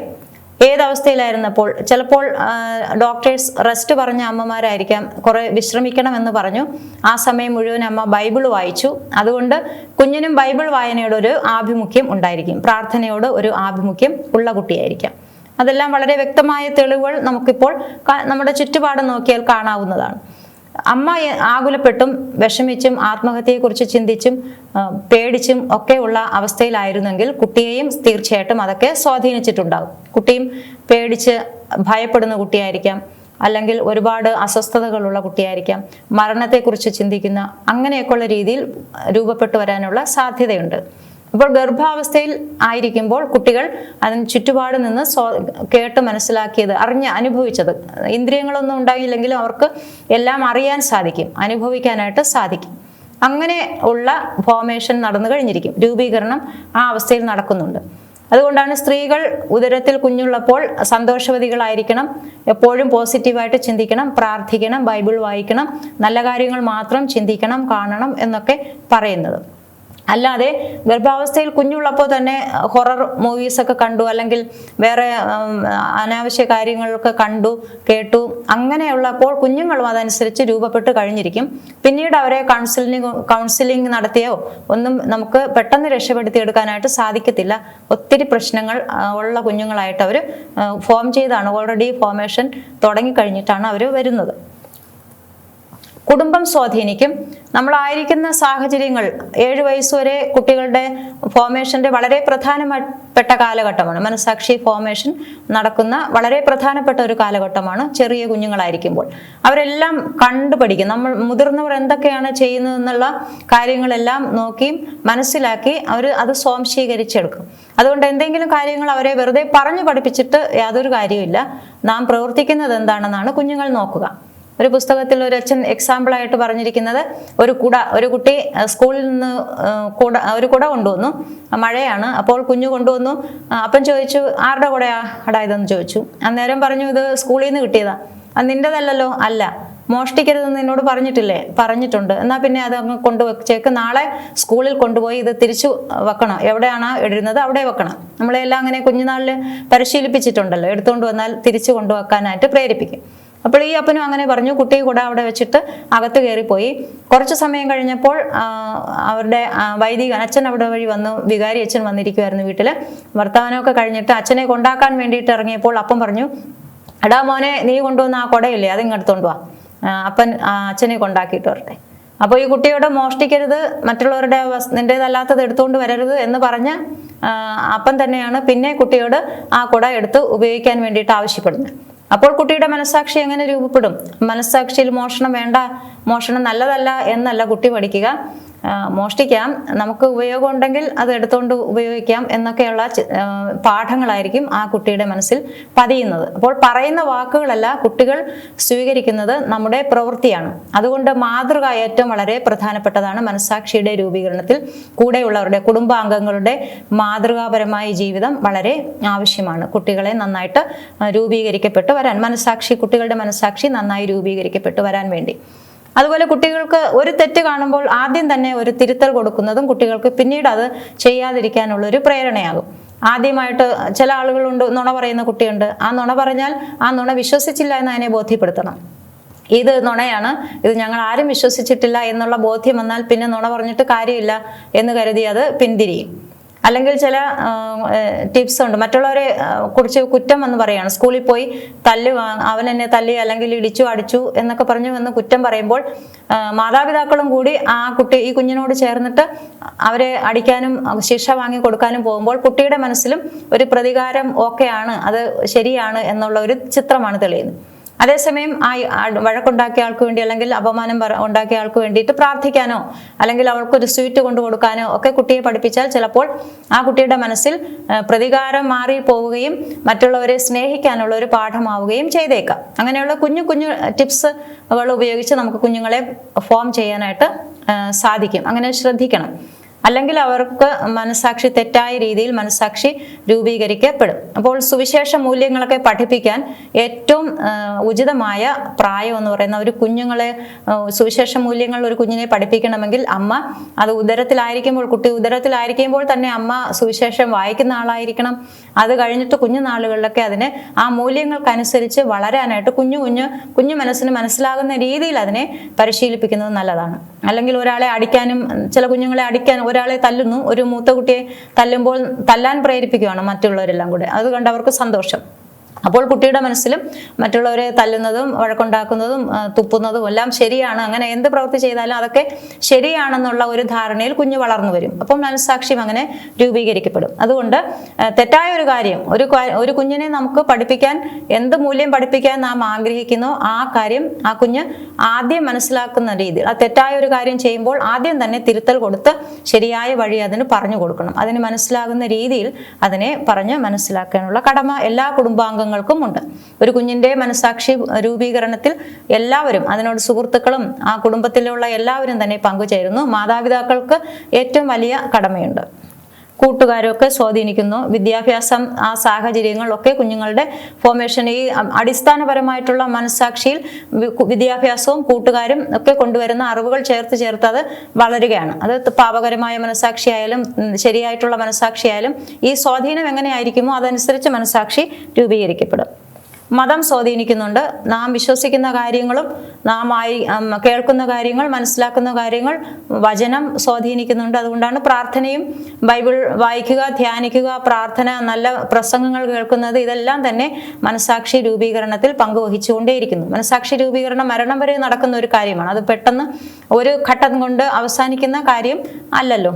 അതുകൊണ്ട് എല്ലാ കാര്യങ്ങളാലും സ്വാധീനിക്കപ്പെട്ട് ക്രമേണയാണത് സംഭവിക്കുന്നത്. സമൂഹം, ചുറ്റുപാടുമുള്ള സമൂഹം വിലമതിക്കുന്ന കാര്യങ്ങൾ വിലമതിക്കാനും സമൂഹം തെറ്റാണെന്ന് കരുതുന്ന കാര്യങ്ങൾ തെറ്റ് ആയിട്ട് കാണാനും ഒക്കെയുള്ള ഒരു പ്രവണത എല്ലാ മനുഷ്യർക്കും ഉണ്ട്. അപ്പോൾ നന്നായിട്ട് ഫോം ചെയ്യുന്ന മനസ്സാക്ഷി, അല്ലെങ്കിൽ മിക്കവാറും ഭൂരിപക്ഷത്തിന്റെ അഭിപ്രായം അനുസരിച്ച് മനസ്സാക്ഷി ശരിയായിട്ടുള്ള രീതിയിൽ അല്ലാതെ രൂപപ്പെടാൻ സാധ്യതയുണ്ട്. സമൂഹം പൊതുവായിട്ട് തെറ്റെന്ന് കരുതുന്ന കാര്യങ്ങൾ തെറ്റെന്ന് കരുതാനും ശരിയെന്ന് കരുതുന്ന കാര്യങ്ങൾ, ചിലപ്പോൾ അത് ശരികളെ ആയിരിക്കും സമൂഹം തെറ്റായിട്ട് കരുതുന്നത്, അല്ലെങ്കിൽ തെറ്റുകളെ ആയിരിക്കും സമൂഹം ശരിയെന്ന് കരുതി അംഗീകരിക്കുന്നത്. അതെല്ലാം വ്യക്തികളുടെ മനസ്സാക്ഷി രൂപീകരണത്തെ സ്വാധീനിക്കും. അപ്പോൾ ഈ ഘടകങ്ങളാൽ സ്വാധീനിക്കപ്പെട്ടാണ് ഒരാളിന്റെ മനസ്സാക്ഷി രൂപീകരിക്കപ്പെടുന്നത്. അത് കുഞ്ഞുനാൾ ഉരുവാകുന്ന നിമിഷം മുതൽ മരണം വരെ ആ രൂപീകരണ പ്രക്രിയ തുടരുകയും ചെയ്യുന്നുണ്ട്. പക്വമായ മനസ്സാക്ഷിയുടെ സവിശേഷതകൾ എന്തെല്ലാം? മുകളിൽ പറഞ്ഞ കാര്യങ്ങളെല്ലാം നന്നായിട്ടാണ് ഒരാളുടെ മനസ്സാക്ഷി രൂപീകരണത്തിൽ സ്വാധീനം ചെലുത്തിയതെങ്കിൽ അയാളുടെ മനസ്സാക്ഷി പക്വമായ മനസ്സാക്ഷി ആയിരിക്കും. പക്വമായ മനസ്സാക്ഷിയുടെ ഒന്നാമത്തെ ലക്ഷണം അത് ബുദ്ധിയുള്ളതായിരിക്കും. വസ്തുനിഷ്ഠമായി വ്യക്തികളെയും വസ്തുക്കളെയും വിലയിരുത്താൻ കഴിവുള്ളതായിരിക്കും. ഞാനൊരു പ്രവൃത്തി ചെയ്തു, ആ പ്രവൃത്തി തെറ്റാണോ ശരിയാണോ എന്ന് വിധിക്കുമ്പോൾ അവിടെ സബ്ജക്റ്റീവായിട്ടുള്ള എൻ്റെ ഇഷ്ടങ്ങളോ എൻ്റെ വികാരങ്ങളോ ഒന്നും അവിടെ തടസ്സമായിട്ട് അതിനെ സ്വാധീനിക്കുകയില്ല, വിധിയെ സ്വാധീനിക്കുകയില്ല. ക്ലിയർ ആയിട്ട് വളരെ വ്യക്തമായിട്ട് ധാർമ്മിക നിയമങ്ങളുടെ വെളിച്ചത്തിൽ വിധി പറയുന്ന മനസ്സാക്ഷി ആയിരിക്കും, യാതൊരുവിധ സ്വാധീനവും ഇല്ലാതെ. ഇനി ഒരു വ്യക്തികളെയാണ് വിധിക്കുന്നതെങ്കിൽ, ഒരു കുട്ടി കോപ്പി അടിച്ചു, ഞാനൊരു അധ്യാപകനാണ് അല്ലെങ്കിൽ അധ്യാപികയാണ്, കുട്ടി കോപ്പി അടിച്ചു, അപ്പോൾ ആ കുട്ടിയെ വിധിക്കാനായിട്ട് തുടങ്ങുമ്പോൾ പക്വമായ മനസ്സാക്ഷിയാണെങ്കിൽ ആ കുട്ടിയുമായിട്ട് എനിക്കുള്ള ബന്ധം അവിടെ ഒരു തടസ്സമേ അല്ല, അവിടെ സ്വാധീനിക്കത്തില്ല ആ വിധിയിൽ. കുഞ്ഞിൻ്റേതാണെങ്കിലും എൻ്റെ ബന്ധുവിൻ്റേതാണെങ്കിലും അയൽവക്കത്തെ ആണെങ്കിലും അതൊന്നും അവിടെ സ്വാധീനിക്കാനുണ്ടാവില്ല. വ്യക്തമായിട്ടുള്ള വസ്തുനിഷ്ഠമായിട്ടുള്ള വിധി പറയാൻ എനിക്ക് കഴിയും. അല്ല എങ്കിൽ, പക്വമായ മനസ്സാക്ഷി അല്ല എങ്കിൽ ആ വ്യക്തിയോടുള്ള അനുഭാവം അല്ലെങ്കിൽ സഹതാപോ അല്ലെങ്കിൽ പക്ഷം ചേരൽ ഉണ്ടാകും. അവിടെ വിധിയിൽ അങ്ങനെയുള്ള സ്വാധീനങ്ങൾ ഉണ്ടാകും, വിധി ശരിയാകണമെന്നില്ല. രണ്ടാമതായി, ധാർമ്മിക നിയമങ്ങളെക്കുറിച്ചും അവയുടെ ശരിയായ പ്രയോഗത്തെക്കുറിച്ചും അറിവുള്ള മനസ്സാക്ഷിയായിരിക്കും. ഏതൊക്കെയാണ് ശരി, ഏതൊക്കെ പ്രവൃത്തികൾ തെറ്റ് എന്ന് കൃത്യമായിട്ട് അറിവുള്ള മനസ്സാക്ഷിയാണ് ശരിയായിട്ടുള്ള മനസ്സാക്ഷി. അവ എങ്ങനെ പ്രായോഗികമാക്കണമെന്ന് വ്യക്തമായിട്ടുള്ള അറിവുണ്ടാവും. അറിവില്ലായ്മയും പെർപ്ലക്സ്ഡ് ഒന്നുമല്ല, ചഞ്ചല മനസ്സാക്ഷിയോ സംശയ മനസ്സാക്ഷിയോ ഒന്നുമല്ല. കൃത്യമായിട്ട് കാര്യങ്ങൾ അറിയാം, ആ അറിവിനനുസരിച്ച് പ്രായോഗികമാക്കാനുള്ള സന്നദ്ധതയും ഉണ്ടായിരിക്കും. അറിവെന്ന് പറയുമ്പോൾ 3 തരത്തിലാണ് അറിവുള്ളത്. ധാർമ്മിക നിയമങ്ങളെക്കുറിച്ചുള്ള അറിവെന്ന് പറയുമ്പോൾ വാചികമായ അറിവുണ്ട്. ചില പ്രവൃത്തികൾ തെറ്റാണെന്നുള്ള പറഞ്ഞു കേട്ടുള്ള അറിവ് ഉണ്ടായിരിക്കാം. കൊല്ലരുത് അല്ലെങ്കിൽ അബോർഷൻ തെറ്റാണ് എന്ന് കേട്ടിട്ടുണ്ട്, ഗർഭചിത്രം തെറ്റാണ് എന്ന് കേട്ടിട്ടുണ്ട്, അറിയാം. രണ്ടാമത്തേത് ആശയപരമായ അറിവ്. ഒരു നിയമത്തിൻ്റെയോ അല്ലെങ്കിൽ അർത്ഥത്തെക്കുറിച്ച് ആശയം അറിയാം. എന്താണ് അബോർഷൻ, ഗർഭചിത്രം എന്നാൽ എന്ത്, അതിനെക്കുറിച്ചുള്ള അതിൻ്റെ നാനാവശങ്ങളും എല്ലാ കാര്യങ്ങളും അറിയാം, മനസ്സിലാക്കുന്നു, അറിയുന്ന കാര്യങ്ങൾ മനസ്സിലാക്കുന്നു എന്നർത്ഥം. മൂല്യാധിഷ്ഠിതമായ അറിവുണ്ട്, അതാണ് ശരിയായിട്ടുള്ള അറിവ്. മൂല്യാധിഷ്ഠിതമായ അറിവ് എന്ന് പറയുമ്പോൾ മൂല്യത്തിൽ അധിഷ്ഠിതമായ അറിവ്, ധാർമ്മിക നിയമത്തിൽ അടങ്ങിയിരിക്കുന്ന മൂല്യത്തെക്കുറിച്ച് ചിന്തിക്കാനും അതനുസരിച്ച് അത് പ്രായോഗികമാക്കാനുമുള്ള സന്നദ്ധതയുണ്ടാവും. അവിടെ ലക്ഷ്യം അറിഞ്ഞുകൊണ്ടാണ് ഒരാൾ ഒരു മൂല്യത്തെ സ്നേഹിക്കുന്നതും ആ മൂല്യം അനുസരിച്ച് ജീവിക്കാൻ തയ്യാറാകുന്നതും. ഒരു മൂല്യത്തിന് അതെന്തുകൊണ്ടാണ് ജീവന്റെ മൂല്യം അതെന്താണെന്ന് കൃത്യമായിട്ട് അറിയാൻ സാധിക്കും. ആ മൂല്യം സംരക്ഷിക്കപ്പെടേണ്ടതിൻ്റെ ആവശ്യകതയെക്കുറിച്ച് അറിയാമായിരിക്കും. അതനുസരിച്ച് പ്രവർത്തിക്കാനുള്ള സന്നദ്ധതയും ഉണ്ടാകും. അതാണ് മൂന്നാമത്തെ തരത്തിലുള്ള അറിവ്. മൂല്യാധിഷ്ഠിത അറിവുണ്ടെങ്കിൽ മാത്രമേ ഒരാൾ ധാർമ്മിക നിയമം അനുസരിച്ച് ജീവിക്കുകയുള്ളൂ. മറ്റേത് നമുക്കറിയാം, കാര്യങ്ങളെല്ലാം തന്നെ അറിയാം, കൽപ്പനകളെല്ലാം 10 വാചികമായ അറിവുണ്ടെങ്കിൽ 10 കൽപ്പനകളുടെയും വിശദാംശങ്ങളെല്ലാം അറിയാം, നന്നായിട്ട് പഠിപ്പിക്കാനും അറിയാമായിരിക്കും. വാചികമായിട്ട് അറിവുണ്ടാകും. ആശയപരമായിട്ട് എല്ലാ കാര്യങ്ങളും ആശയപരമായിട്ട് അറിയാം, ജീവന്റെ മൂല്യം വലുതാണെന്നറിയാം, ഒക്കെ അറിയാം, ആശയപരമായിട്ടും എല്ലാം അറിയാം. പക്ഷെ മൂല്യാധിഷ്ഠിതമായ അറിവുള്ള ഒരാൾ അബോർഷൻ ഗർഭഛിദ്രം തെറ്റാണെന്ന് അറിയുന്നു, അത് ചെയ്യാതിരിക്കാനും ശ്രമിക്കും. അപ്പോൾ അതിൻ്റെ വ്യക്തിയുടെയും സമൂഹത്തിൻ്റെയും നന്മ ലക്ഷ്യം വെച്ച് പ്രവർത്തിക്കാനുള്ള ഒരു സന്നദ്ധതയും കൂടി ഉള്ള മനസ്സാക്ഷിയായിരിക്കും. മൂന്നാമത്തേത് സ്വതന്ത്രമായിരിക്കും, തീരുമാനങ്ങൾ എടുക്കാനുള്ള സ്വാതന്ത്ര്യമുള്ള മനസ്സാക്ഷിയാണ്. മറ്റുള്ളവരുടെ അഭിപ്രായങ്ങളൊക്കെ ചോദിച്ച് മനസ്സിലാക്കും, മറ്റുള്ളവരുടെ അഭിപ്രായങ്ങൾ ശ്രവിക്കും, പക്ഷെ തീരുമാനമെടുക്കുന്നത് തന്നെ ആയിരിക്കും. ഒരു കാര്യത്തെക്കുറിച്ചും വ്യക്തമായിട്ടും ധൈര്യമായിട്ടും ഒരു തീരുമാനമെടുക്കാനുള്ള സ്വാതന്ത്ര്യമുള്ള ഒരു മനസ്സാക്ഷി ആയിരിക്കും. ആരെയും പേടിക്കുകയോ ഒന്നിനും വഴങ്ങുകയോ ഒന്നും ചെയ്യാതെ ധീരമായിട്ടുള്ള ഒരു നിലപാടുള്ള മനസ്സാക്ഷി. പരോന്മുഖമായിരിക്കും, മറ്റുള്ളവരുടെ നന്മയ്ക്ക് വേണ്ടി ത്യാഗം സഹിക്കാൻ സന്നദ്ധതയുള്ള മനസ്സാക്ഷിയായിരിക്കും. അപ്പോൾ ഒരു മൂല്യം ജീവിക്കുമ്പോൾ മറ്റുള്ളവർക്ക് നന്മയാകാൻ വേണ്ടി എനിക്ക് ബുദ്ധിമുട്ടുണ്ടെങ്കിലും ഒരു വ്യക്തിക്ക് വിഷമങ്ങളുണ്ടെങ്കിലും അസൗകര്യങ്ങളുണ്ടെങ്കിലും അത് കണക്കാക്കാതെ മറ്റുള്ളവർക്ക് വേണ്ടിയിട്ട് പ്രവർത്തിക്കാനുള്ള സന്നദ്ധത ഉണ്ടായിരിക്കും. നമ്മൾ മാസ്കിൻ്റെ എക്സാമ്പിൾ പറഞ്ഞാൽ, എനിക്ക് മാസ്ക് ധരിക്കുന്നത് അസ്വസ്ഥതയാണെങ്കിലും ഇഷ്ടമില്ലാത്ത കാര്യമാണെങ്കിലും മറ്റുള്ളവരുടെ നന്മയ്ക്ക് വേണ്ടിയിട്ട് മാസ്ക് ധരിക്കാനുള്ള സന്നദ്ധത, അത് വേറെ പ്രത്യേകിച്ച് ആരും നിർബന്ധിച്ചിട്ടൊന്നും ആയിരിക്കില്ല. സ്വതന്ത്രമായ മനസ്സോടെ മറ്റുള്ളവരുടെ നന്മയ്ക്ക് വേണ്ടി ഞാൻ ഏറ്റെടുക്കും, ഒരു മൂല്യം അനുസരിച്ച് ജീവിക്കാനുള്ള സന്നദ്ധത ഉണ്ടാകും പക്വമായ മനസ്സാക്ഷി ഉള്ള ആളുകൾക്ക്. പക്വമായ പ്രേരകമുള്ള മനസ്സാക്ഷിയായിരിക്കും. ആദ്യം കണ്ട 3 പ്രേരകങ്ങളുണ്ടല്ലോ, മറ്റുള്ളവരുടെ ശിക്ഷയെ പേടിച്ചിട്ടാണോ അല്ലെങ്കിൽ അംഗീകാരം കിട്ടാൻ വേണ്ടിയോ കൂട്ടുകാരെ പ്രീതിപ്പെടുത്താൻ വേണ്ടിയാണോ പ്രവർത്തിക്കുന്നത്, അങ്ങനെയുള്ള പ്രേരകം മോട്ടീവ് എന്തായിരിക്കും? പക്വമായ മനസ്സാക്ഷിക്ക് പക്വമായ പ്രേരകമാണ്. ഞാനൊരു മൂല്യം ജീവിക്കാൻ ആഗ്രഹിക്കുന്നത് അത് മൂല്യമാണെന്ന് എനിക്ക് മനസ്സിലായതുകൊണ്ടും അത് മറ്റുള്ളവർക്ക് നന്മയായതുകൊണ്ടും എനിക്ക് നന്മയായതുകൊണ്ടും ഞാൻ സ്വതന്ത്രമായിട്ട് തീരുമാനിക്കുകയാണ്. വേറെ ലക്ഷ്യങ്ങളൊന്നും എനിക്കില്ല, പ്രേരകങ്ങൾ വേറെ ഒന്നുമില്ല. മൂല്യത്തിന് വേണ്ടി, മൂല്യാധിഷ്ഠിതമായിട്ട് സമൂഹത്തിന്റെ നന്മയ്ക്ക് വേണ്ടി ജീവിക്കാൻ സന്നദ്ധതയോടെ ജീവിക്കുന്ന ഒരു മനസ്സാക്ഷി, അങ്ങനെ പ്രേരിപ്പിക്കുന്ന മനസ്സാക്ഷിയാണ്. അല്ലാതെ പേടിച്ചിട്ടോ അംഗീകാരം കിട്ടാനോ കയ്യടി കിട്ടാനോ ഒന്നിനും വേണ്ടിയല്ല. അങ്ങനെയാണ് ഞാൻ ജീവിക്കേണ്ടതെന്ന് എനിക്കറിയാം, അതുകൊണ്ട് ഞാൻ അങ്ങനെ ജീവിക്കുന്നു. ഉത്തരവാദിത്തപരം ആയിരിക്കും. പക്വമായ മനസ്സാക്ഷി താൻ ചെയ്യുന്ന പ്രവൃത്തിയുടെ ഉത്തരവാദിത്തം ഏറ്റെടുക്കാൻ സന്നദ്ധതയുള്ള മനസ്സാക്ഷിയായിരിക്കും. ചെയ്യുന്ന തെറ്റാണെങ്കിൽ അത് മറ്റുള്ളവരുടെ തലയിൽ കെട്ടിവെക്കത്തില്ല. മറ്റുള്ളവരുടെ ഉത്തരവാദിത്തമാണ് എന്ന് പറയാം, അല്ലെങ്കിൽ അവരങ്ങനെ ചെയ്തിട്ടാണ്, ഇവരെ ഇങ്ങനെ പ്രേരിപ്പിച്ചിട്ടാണ്, എല്ലാവരും ചെയ്യുന്നത് കണ്ടിട്ട് ഞാൻ ചെയ്തതാണ് എന്നൊന്ന് പറഞ്ഞ് ഒഴിവാകത്തില്ല. ഞാൻ ചെയ്ത പ്രവൃത്തിയുടെ ഉത്തരവാദിത്തം ഞാൻ തന്നെ ഏറ്റെടുക്കാൻ സന്നദ്ധത കാണിക്കും മനസ്സാക്ഷി. പേടിയൊന്നും കാണത്തില്ല. ഒരു തെറ്റിപ്പോയെങ്കിൽ തെറ്റിപ്പോയി, ഓക്കെ, വീണ്ടും ശരിയാക്കാം എന്ന മനോഭാവത്തോടെ ഏതായാലും ഉത്തരവാദിത്തപരമായിട്ടുള്ള ഒരു ചിന്താഗതി ഉണ്ടാകും. സന്തുലിതമായ മനസ്സാക്ഷിയായിരിക്കും. ഏഴാമത്തേത്, ധാർമ്മിക അറിവും വികാരങ്ങളും ബാഹ്യ പ്രവൃത്തികളും തമ്മിൽ പൊരുത്തമുണ്ടായിരിക്കും. പറയുന്ന കാര്യം ഒന്നായിരിക്കും, ചിന്തിക്കുന്നതും പ്രവർത്തിക്കുന്നതും പറയുന്നതും ഒരേ കാര്യമായിരിക്കും, മൂല്യാധിഷ്ഠിതം തന്നെ ആയിരിക്കും. ചിലർ വലിയ കാര്യങ്ങൾ മൂല്യത്തെക്കുറിച്ചും ആദർശത്തെക്കുറിച്ചും ഒക്കെ പ്രസംഗിക്കും, പക്ഷെ പ്രവൃത്തി വരുമ്പോൾ വേറെ കാര്യങ്ങളായിരിക്കും. അതിനോട് ഒരു യോജിപ്പില്ലാത്ത, അതിനോട് ഒരു സാമ്യവും ഇല്ലാത്ത കാര്യങ്ങളായിരിക്കും പ്രവർത്തിക്കുന്നത്. അങ്ങനെയല്ല, പക്വമായ മനസ്സാക്ഷിക്ക് അതിൻ്റെ അറിവ് ശരിയായിരിക്കും. ശരിയെന്നറിയുന്ന കാര്യങ്ങൾ ശരിയെന്ന് തന്നെ പറയുകയും ചെയ്യും, ശരിയെന്ന് ചിന്തിക്കുകയും ചെയ്യും. അത് മാത്രമേ പ്രവർത്തിക്കത്തുള്ളൂ. അല്ലാതെ അതിനെ വളച്ചു കെട്ടി തെറ്റായ കാര്യങ്ങളെ ശരിയാക്കാൻ വേണ്ടിയിട്ടുള്ള പരിശ്രമം നടത്തി തെറ്റിനെ ശരിയായിട്ട് വ്യാഖ്യാനിച്ച് ഞാൻ ശരിയെ ചെയ്യുന്നു എന്ന് കരുതി ചെയ്യുന്ന അങ്ങനത്തെ രീതികളൊന്നും, വളഞ്ഞ വഴികളൊന്നും കാണത്തില്ല. സ്ട്രെയിറ്റ് ആയിട്ട് നേരെ ധാർമ്മികമായിട്ട് അറിവ് ശരിയായിരിക്കും. അതനുസരിച്ചുള്ള വികാരങ്ങളും ബാഹ്യപ്രവൃത്തികളും എല്ലാം തമ്മിൽ ഒരു സന്തുലിതാവസ്ഥ ഉണ്ടായിരിക്കും. ചിന്തയും വാക്കും പ്രവൃത്തിയും തമ്മിൽ യോജിപ്പുണ്ടായിരിക്കും എന്നർത്ഥം. എട്ടാമത്തെ പ്രത്യേകത, ഓരോ അവസരത്തിലും ഒരുവന്റെ കടമ മനസ്സിലാക്കി പ്രവർത്തിക്കാനുള്ള വിവേകവും സ്വന്തം ഉൾപ്രേരണകളെ മറ്റുള്ളവരെ ശ്രദ്ധിക്കാനുള്ള തുറവും സഭാപഠനങ്ങളെ അനുസരിക്കാനുള്ള സന്നദ്ധതയും ഉണ്ടായിരിക്കും. നല്ല മനസ്സാക്ഷി, പക്വമായ മനസ്സാക്ഷിയാണെങ്കിൽ അവസരോചിതമായിട്ട് നന്മ പ്രവർത്തിക്കാനുള്ള സന്നദ്ധതയുള്ള മനസ്സാക്ഷിയായിരിക്കും. എൻ്റെ ഉത്തരവാദിത്തം എന്താണ്, ഈ സാഹചര്യത്തിൽ എൻ്റെ കടമ എന്താണെന്ന് മനസ്സിലാക്കി അതനുസരിച്ച് പ്രവർത്തിക്കാൻ പ്രേരിപ്പിക്കുന്ന മനസ്സാക്ഷിയായിരിക്കും. അതുപോലെ മറ്റുള്ളവരെ ശ്രദ്ധിക്കാനും മറ്റുള്ളവരുടെ വികാരങ്ങളും വിചാരങ്ങളും മനസ്സിലാക്കാനും അംഗീകരിക്കാനും ഉള്ള സന്നദ്ധതയുണ്ടായിരിക്കും.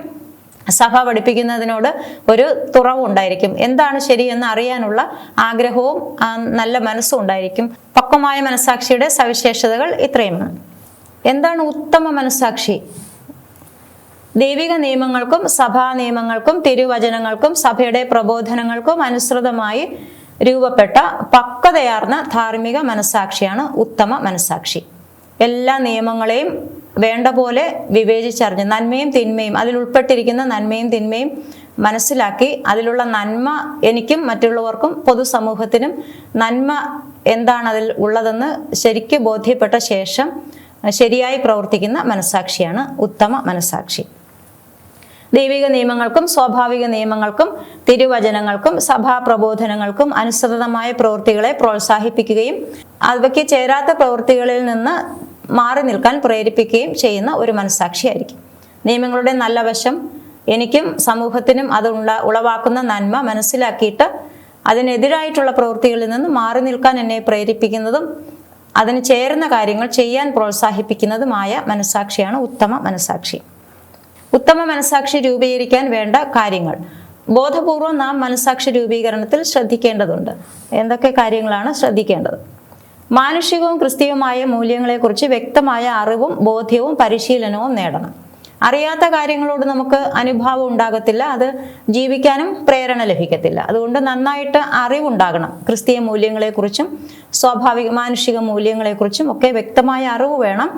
ആ ബോധ്യമനുസരിച്ച് ജീവിക്കാനുള്ള പരിശീലനവും വേണം. അറിവ് മാത്രം പോരാ, അതനുസരിച്ച് ജീവിക്കാൻ പരിശീലിക്കപ്പെടണം. നന്മ എന്താണെന്ന് ശരിയായി മനസ്സിലാക്കുകയും എന്തെങ്കിലും കാര്യത്തിൽ സംശയമുണ്ടെങ്കിൽ അത് നിവാരണം ചെയ്യുകയും വേണം. ഏതാണ് നന്മ ഏതാണ് തിന്മ എന്ന് അറിയാത്ത സംശയം വരുന്ന ഘട്ടങ്ങളിൽ സംശയ നിവാരണം നടത്തിയിട്ട് ശരിയാതാണെന്ന് മനസ്സിലാക്കാനുള്ള ഒരു പരിശ്രമം വേണം. മനസ്സാക്ഷിയുടെ തീരുമാനം വികാരങ്ങളുടെ സ്വാധീനങ്ങളിൽ പെടാൻ പാടില്ല. നമ്മുടെ തന്നെ വികാരങ്ങളുടെ അടിസ്ഥാനത്തിൽ തീരുമാനമെടുക്കുമ്പോൾ അത് തെറ്റാകാനുള്ള സാധ്യതയുണ്ട്. അതുകൊണ്ട് ഒരിക്കലും വികാരങ്ങളുടെ സ്വാധീനത്താൽ ഒരു തീരുമാനം എടുക്കാൻ പാടില്ല. വികാരങ്ങൾ അനുസരിച്ച് മനസ്സാക്ഷി പ്രവർത്തിക്കാനായിട്ട് പാടില്ല. മനസ്സാക്ഷിയുടെ തീരുമാനം അധികാരത്താലോ നിയമങ്ങളുടെ സമ്മർദ്ദം കൊണ്ടുണ്ടാകാനും പാടില്ല. ഒരു കാര്യത്തെക്കുറിച്ചുള്ള ഒരു തീരുമാനം മനസ്സാക്ഷി എടുക്കുമ്പോൾ അധികാരികളുടെയോ അല്ലെങ്കിൽ മറ്റെന്തെങ്കിലും ബാഹ്യമായ സമ്മർദ്ദങ്ങൾ കൊണ്ട് എടുക്കുന്ന തീരുമാനമാകാൻ പാടില്ല. അത് സ്വതന്ത്രമായിരിക്കണം. അതെല്ലാം നാം പരിശീലനം നേടേണ്ട കാര്യങ്ങളാണ്. ഈ കാര്യങ്ങളിലൊക്കെ പരിശീലിപ്പിക്കപ്പെടണം. താത്കാലിക സന്തോഷം നൽകുന്ന പ്രവൃത്തികളെക്കാൾ നിത്യ നന്മയിലേക്ക് നയിക്കുന്ന പ്രവൃത്തികൾ തിരഞ്ഞെടുക്കാനുള്ള സന്നദ്ധത വേണം. അതിന് പരിശീലിപ്പിക്കപ്പെടണം. പരിശീലനം ആവശ്യമാണ്. മനസ്സാക്ഷി ശരിയായി ഫോം ചെയ്യപ്പെട്ടാലേ നിത്യമായ നന്മ എന്താണെന്ന് മനസ്സിലാക്കി ഒരു പ്രവൃത്തിയിൽ ഞാനൊരു പ്രവൃത്തി ചെയ്യുന്നു, ആ പ്രവൃത്തി എനിക്ക് തൽക്കാലത്തേക്ക് സന്തോഷം തരും, പക്ഷെ നിത്യമായിട്ടുള്ള നഷ്ടമാണ് വരുത്തുന്നത് എന്ന് തിരിച്ചറിയാൻ. അല്ലെങ്കിൽ ഈ പ്രവൃത്തി എനിക്ക് താൽക്കാലികമായ സന്തോഷം കഷ്ടപ്പാടും കയ്പുമാണെങ്കിലും പക്ഷെ നിത്യമായ നല്ല പ്രതിഫലം കിട്ടുന്ന പ്രവൃത്തിയാണ് എന്ന് തിരിച്ചറിഞ്ഞ് അതിനെ തിരഞ്ഞെടുക്കാനുള്ള ഒരു പരിശീലനം നമുക്ക് ആവശ്യമാണ്. ചിലപ്പോഴൊക്കെ നമുക്ക് തെറ്റുപറ്റാറുണ്ട്. തൽക്കാലത്തേക്കുള്ള സന്തോഷം പകരുന്ന പ്രവൃത്തികൾ നാം തിരഞ്ഞെടുത്ത് ചെയ്യുന്നു. നിത്യമായിട്ടുള്ള പ്രതിഫലത്തെക്കുറിച്ച് നാം വിസ്മരിക്കുന്നു. കർത്താവിന്റെ നിയമം നിരന്തര ധ്യാന വിഷയമാക്കണം. മനസ്സാക്ഷി നന്നായിട്ട് രൂപീകരിക്കപ്പെടാൻ വചനം ധ്യാനിക്കേണ്ടത് ആവശ്യമാണ്. വചന ധ്യാനത്തിലൂടെയേ ദൈവം എന്താണ് നമ്മിൽ നിന്ന് ആഗ്രഹിക്കുന്നതെന്ന് മനസ്സിലാക്കാനും അതനുസരിച്ച് ആ മൂല്യങ്ങൾക്കനുസരിച്ച് നാം ജീവിക്കാൻ ഉള്ള പരിശീലനം നേടാനും സാധിക്കുകയുള്ളൂ. മനസ്സാക്ഷി അതനുസരിച്ച് രൂപീകരിക്കപ്പെടുകയുള്ളൂ.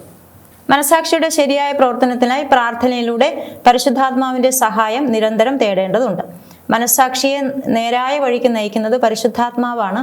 അതുകൊണ്ട് അറിഞ്ഞ കാര്യങ്ങൾ നന്മയും തിന്മയും വിവേചിച്ചറിയാനും ശരിയായ ഒരു സാഹചര്യത്തിൽ ഏറ്റവും ശരിയായത് തിരഞ്ഞെടുക്കാനും അതനുസരിച്ച് പ്രവർത്തിക്കാനും ഒക്കെയുള്ള കൃപാവരം പരിശുദ്ധാത്മാവ് തരേണ്ടിയിരിക്കുന്നു. അതുകൊണ്ട് പ്രാർത്ഥനയിലൂടെ നിരന്തരം ആ ഒരു അന്വേഷണം, ഏതാണ് ശരി, അല്ലെങ്കിൽ ഈ സാഹചര്യത്തിൽ എന്താണ് ഞാൻ ചെയ്യേണ്ടത്, ഏതാണ് ശരിയായ പ്രവൃത്തി, ഏതാണ്ട് ഒഴിവാക്കേണ്ട തെറ്റ് ഏതാണ് എന്നൊക്കെ വിവേചിച്ചറിയാനും അതനുസരിച്ച് മുന്നോട്ട് പോകാനും പ്രാർത്ഥനയിലൂടെ പരിശുദ്ധാത്മാവിന്റെ സഹായം നിരന്തരം തേടേണ്ടിയിരിക്കുന്നു.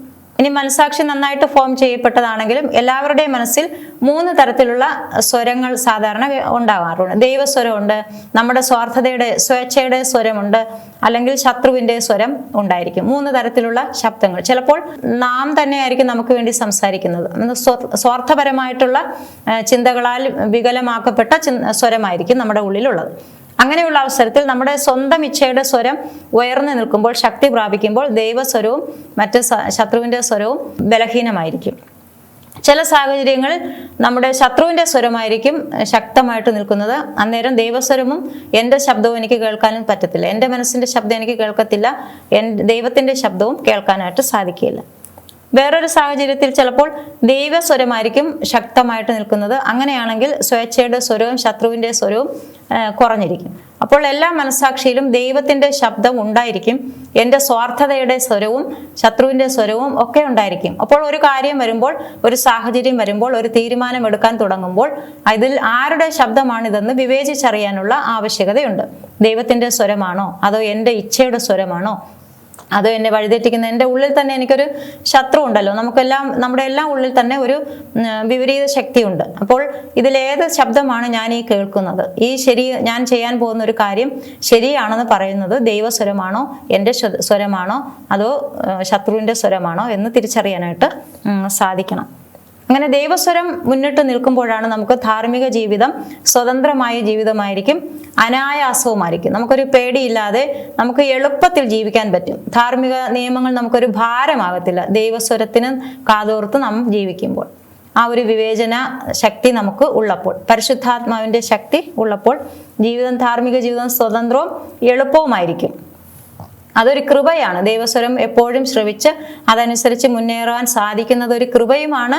അതിന് പരിശീലനവും ആവശ്യമാണ്. പ്രാർത്ഥനാപൂർവം അന്വേഷിക്കണം. ഒരു കാര്യം ചെയ്യാൻ തുടങ്ങുന്നതിന് മുമ്പ് തന്നെ അതിൻ്റെ നന്മയും തിന്മയും വിലയിരുത്തി നോക്കി ഏതാണ് ശരി എന്ന് തീരുമാനിക്കാൻ പ്രാർത്ഥനാപൂർവം ഒരു തീരുമാനം എടുക്കണം. പരിശുദ്ധാത്മാവിന്റെ സഹായം ഉള്ളപ്പോൾ, കൃപയുള്ളപ്പോൾ ദൈവസ്വരം നമുക്ക് വിവേചിച്ചറിയാൻ എളുപ്പമായിരിക്കും. ധാർമ്മിക ജീവിതം സ്വതന്ത്രവുമായിരിക്കും, എളുപ്പവുമായിരിക്കും, അനായാസവുമായിരിക്കും. ഭാരപ്പെടുത്തലായിട്ട് നമുക്ക് തോന്നത്തില്ല. മനസ്സാക്ഷിക്ക് 3 തരത്തിലുള്ള അവസ്ഥകൾ ഉണ്ടാകാം. ചിലപ്പോൾ മനസ്സാക്ഷി മരവിച്ചു പോകും. പരിശുദ്ധാത്മാവിൻ്റെ ശബ്ദം നിരന്തരം ശ്രവിച്ച് അതനുസരിച്ച് ജീവിച്ചുകൊണ്ടിരുന്നില്ല എങ്കിൽ ചിലപ്പോൾ മനസ്സാക്ഷി മരവിച്ചു പോകും. മരവിച്ചു പോവുക എന്ന് പറഞ്ഞാൽ ഒന്നും തിരിച്ചറിയാൻ സാധിക്കത്തില്ല, തണുത്തിരിക്കും, ഒന്നും നന്മയും തിന്മയും നമ്മെ സ്വാധീനിക്കത്തില്ല. അങ്ങനത്തെ ഒരു അവസ്ഥയിലായിരിക്കും. ചിലപ്പോൾ മനസ്സാക്ഷി മരിച്ചു പോകാറുണ്ട്. മരിച്ച മനസ്സാക്ഷി എന്ന് പറഞ്ഞാൽ ഒന്നും തന്നെ അതിനെ ബാധിക്കത്തില്ല, നിസ്സംഗത കൊണ്ട് അല്ലെങ്കിൽ പൂർണ്ണമായിട്ടും പ്രവർത്തിക്കാത്ത അവസ്ഥയിൽ മനസ്സാക്ഷി ആയി പോകുന്ന സാഹചര്യങ്ങളുണ്ട്. അപ്പോൾ നിരന്തരം പരിശ്രമിച്ചു കൊണ്ടിരുന്നില്ല എങ്കിൽ മനസ്സാക്ഷി മരവിച്ചു പോകാനും മരിച്ചു പോകാനും ഒക്കെ സാധ്യതയുണ്ട്. അല്ലെങ്കിൽ സജീവമായ മനസ്സാക്ഷിയുണ്ട്. അതെപ്പോഴും പ്രാർത്ഥനയിലൂടെ ഓരോ നിമിഷവും പരിശുദ്ധാത്മാവിൻ്റെ പ്രചോദനങ്ങൾക്കനുസരിച്ച് നന്മതിന്മകളെ വിവേചിച്ചറിഞ്ഞ് നന്മ പ്രവർത്തിച്ചുകൊണ്ടേയിരിക്കും. അങ്ങനെ ഒരു സജീവത, എപ്പോഴും ഡൈനാമിക് ആയിട്ടിരിക്കുന്ന ഒരു മനസ്സാക്ഷിയാണ് ജീവിച്ചിരിക്കുന്ന മനസ്സാക്ഷി. അങ്ങനെയുള്ളൊരു മനസ്സാക്ഷിക്ക് മാത്രമേ എപ്പോഴും ഓരോ നിമിഷവും നന്മയും തിന്മയും പെട്ടെന്ന് എളുപ്പത്തിൽ സന്തോഷത്തോടെ നന്മ ചെയ്യാൻ നമ്മെ പ്രേരിപ്പിക്കുന്ന മനസ്സാക്ഷിയായിരിക്കും സജീവ മനസ്സാക്ഷി. അപ്പോൾ നാം ആദ്യം കണ്ടതുപോലെ ദൈവപിതാവ് നമ്മെ കൈപിടിച്ച് നടത്തുന്ന അവസ്ഥയാണത്. ധാർമ്മിക ജീവിതം എന്ന് പറയുന്നത് ദൈവം ആഗ്രഹിക്കുന്ന കാര്യങ്ങൾ നാം കേട്ട് മനസ്സിലാക്കി നല്ല മനസ്സാക്ഷിയോടെ അത് ജീവിക്കുന്ന അവസ്ഥ. പരിശുദ്ധാത്മാവിൻ്റെ നിയന്ത്രണത്തിൽ ഒഴുകുന്ന ഒരു പായ്ക്കപ്പൽ പോലെ, കാറ്റിൻ്റെ ദിശ അനുസരിച്ച് ഒഴുകുന്ന കപ്പൽ പോലെ ലക്ഷ്യത്തിലേക്ക് പോകുന്ന ഒരു കപ്പൽ. അപ്പോൾ പരിശുദ്ധാത്മാവ് നമ്മെ അതുപോലെ നയിക്കാനായിട്ട് ഇടയാകും. പരിശുദ്ധാത്മാവ് ഓരോ നിമിഷവും ശക്തി പകരുന്ന ജീവിതമായിരിക്കും ധാർമ്മിക ജീവിതം. പിതാവും പുത്രനും പരിശുദ്ധാത്മാവുമായുള്ള ഐക്യത്തിന്റെ ജീവിതമാണ് ധാർമ്മിക ജീവിതമെന്ന് ആദ്യത്തെ ക്ലാസ്സിൽ നാം കണ്ടു. അപ്പോൾ നന്നായി ഫോം ചെയ്യപ്പെട്ട മനസ്സാക്ഷിയോടെ ജീവിക്കുമ്പോൾ, പരിശുദ്ധാത്മാവിൻ്റെ നിറവിൽ ജീവിക്കുമ്പോൾ, പിതാവായ ദൈവത്തിന്റെ വഴിനടത്തലിന് സമർപ്പിച്ചുകൊണ്ട് ജീവിക്കുമ്പോൾ നമ്മുടെ ജീവിതം ത്രിയേക ദൈവവുമായുള്ള കൂട്ടായ്മയിലുള്ള ഒരു ജീവിതമായിട്ട് മാറും. ധാർമ്മിക ജീവിതവും ആത്മീയ ജീവിതവും ഒന്ന് തന്നെയായിട്ട് മാറും. എളുപ്പവുമായിരിക്കും, സ്വതന്ത്രവുമായിരിക്കും, ഒരു ഭാരവുമില്ലാതെ ഒരു ശിശുവിനെ പോലെ ജീവിക്കാനുള്ള അവസ്ഥയായിരിക്കും നാം. ക്രിസ്തീയ ധാർമ്മിക ജീവിതം അപ്പോൾ പരിശുദ്ധ ത്രിത്വത്തിലുള്ള ഒരു ജീവിതം ആയി മാറുന്നു. 11 മുതൽ 25 വരെയുള്ള എപ്പിസോഡുകളിൽ നിന്നാണ് ഇനിയുള്ള പരീക്ഷ. അതിനെക്കുറിച്ചുള്ള വിശദ വിവരങ്ങൾ, തീയതിയും മറ്റു വിവരങ്ങളും പിന്നാലെ അറിയിക്കുന്നതായിരിക്കും. ഈ ക്ലാസ് ഇവിടെ അവസാനിക്കുന്നു. എല്ലാവർക്കും നന്ദി.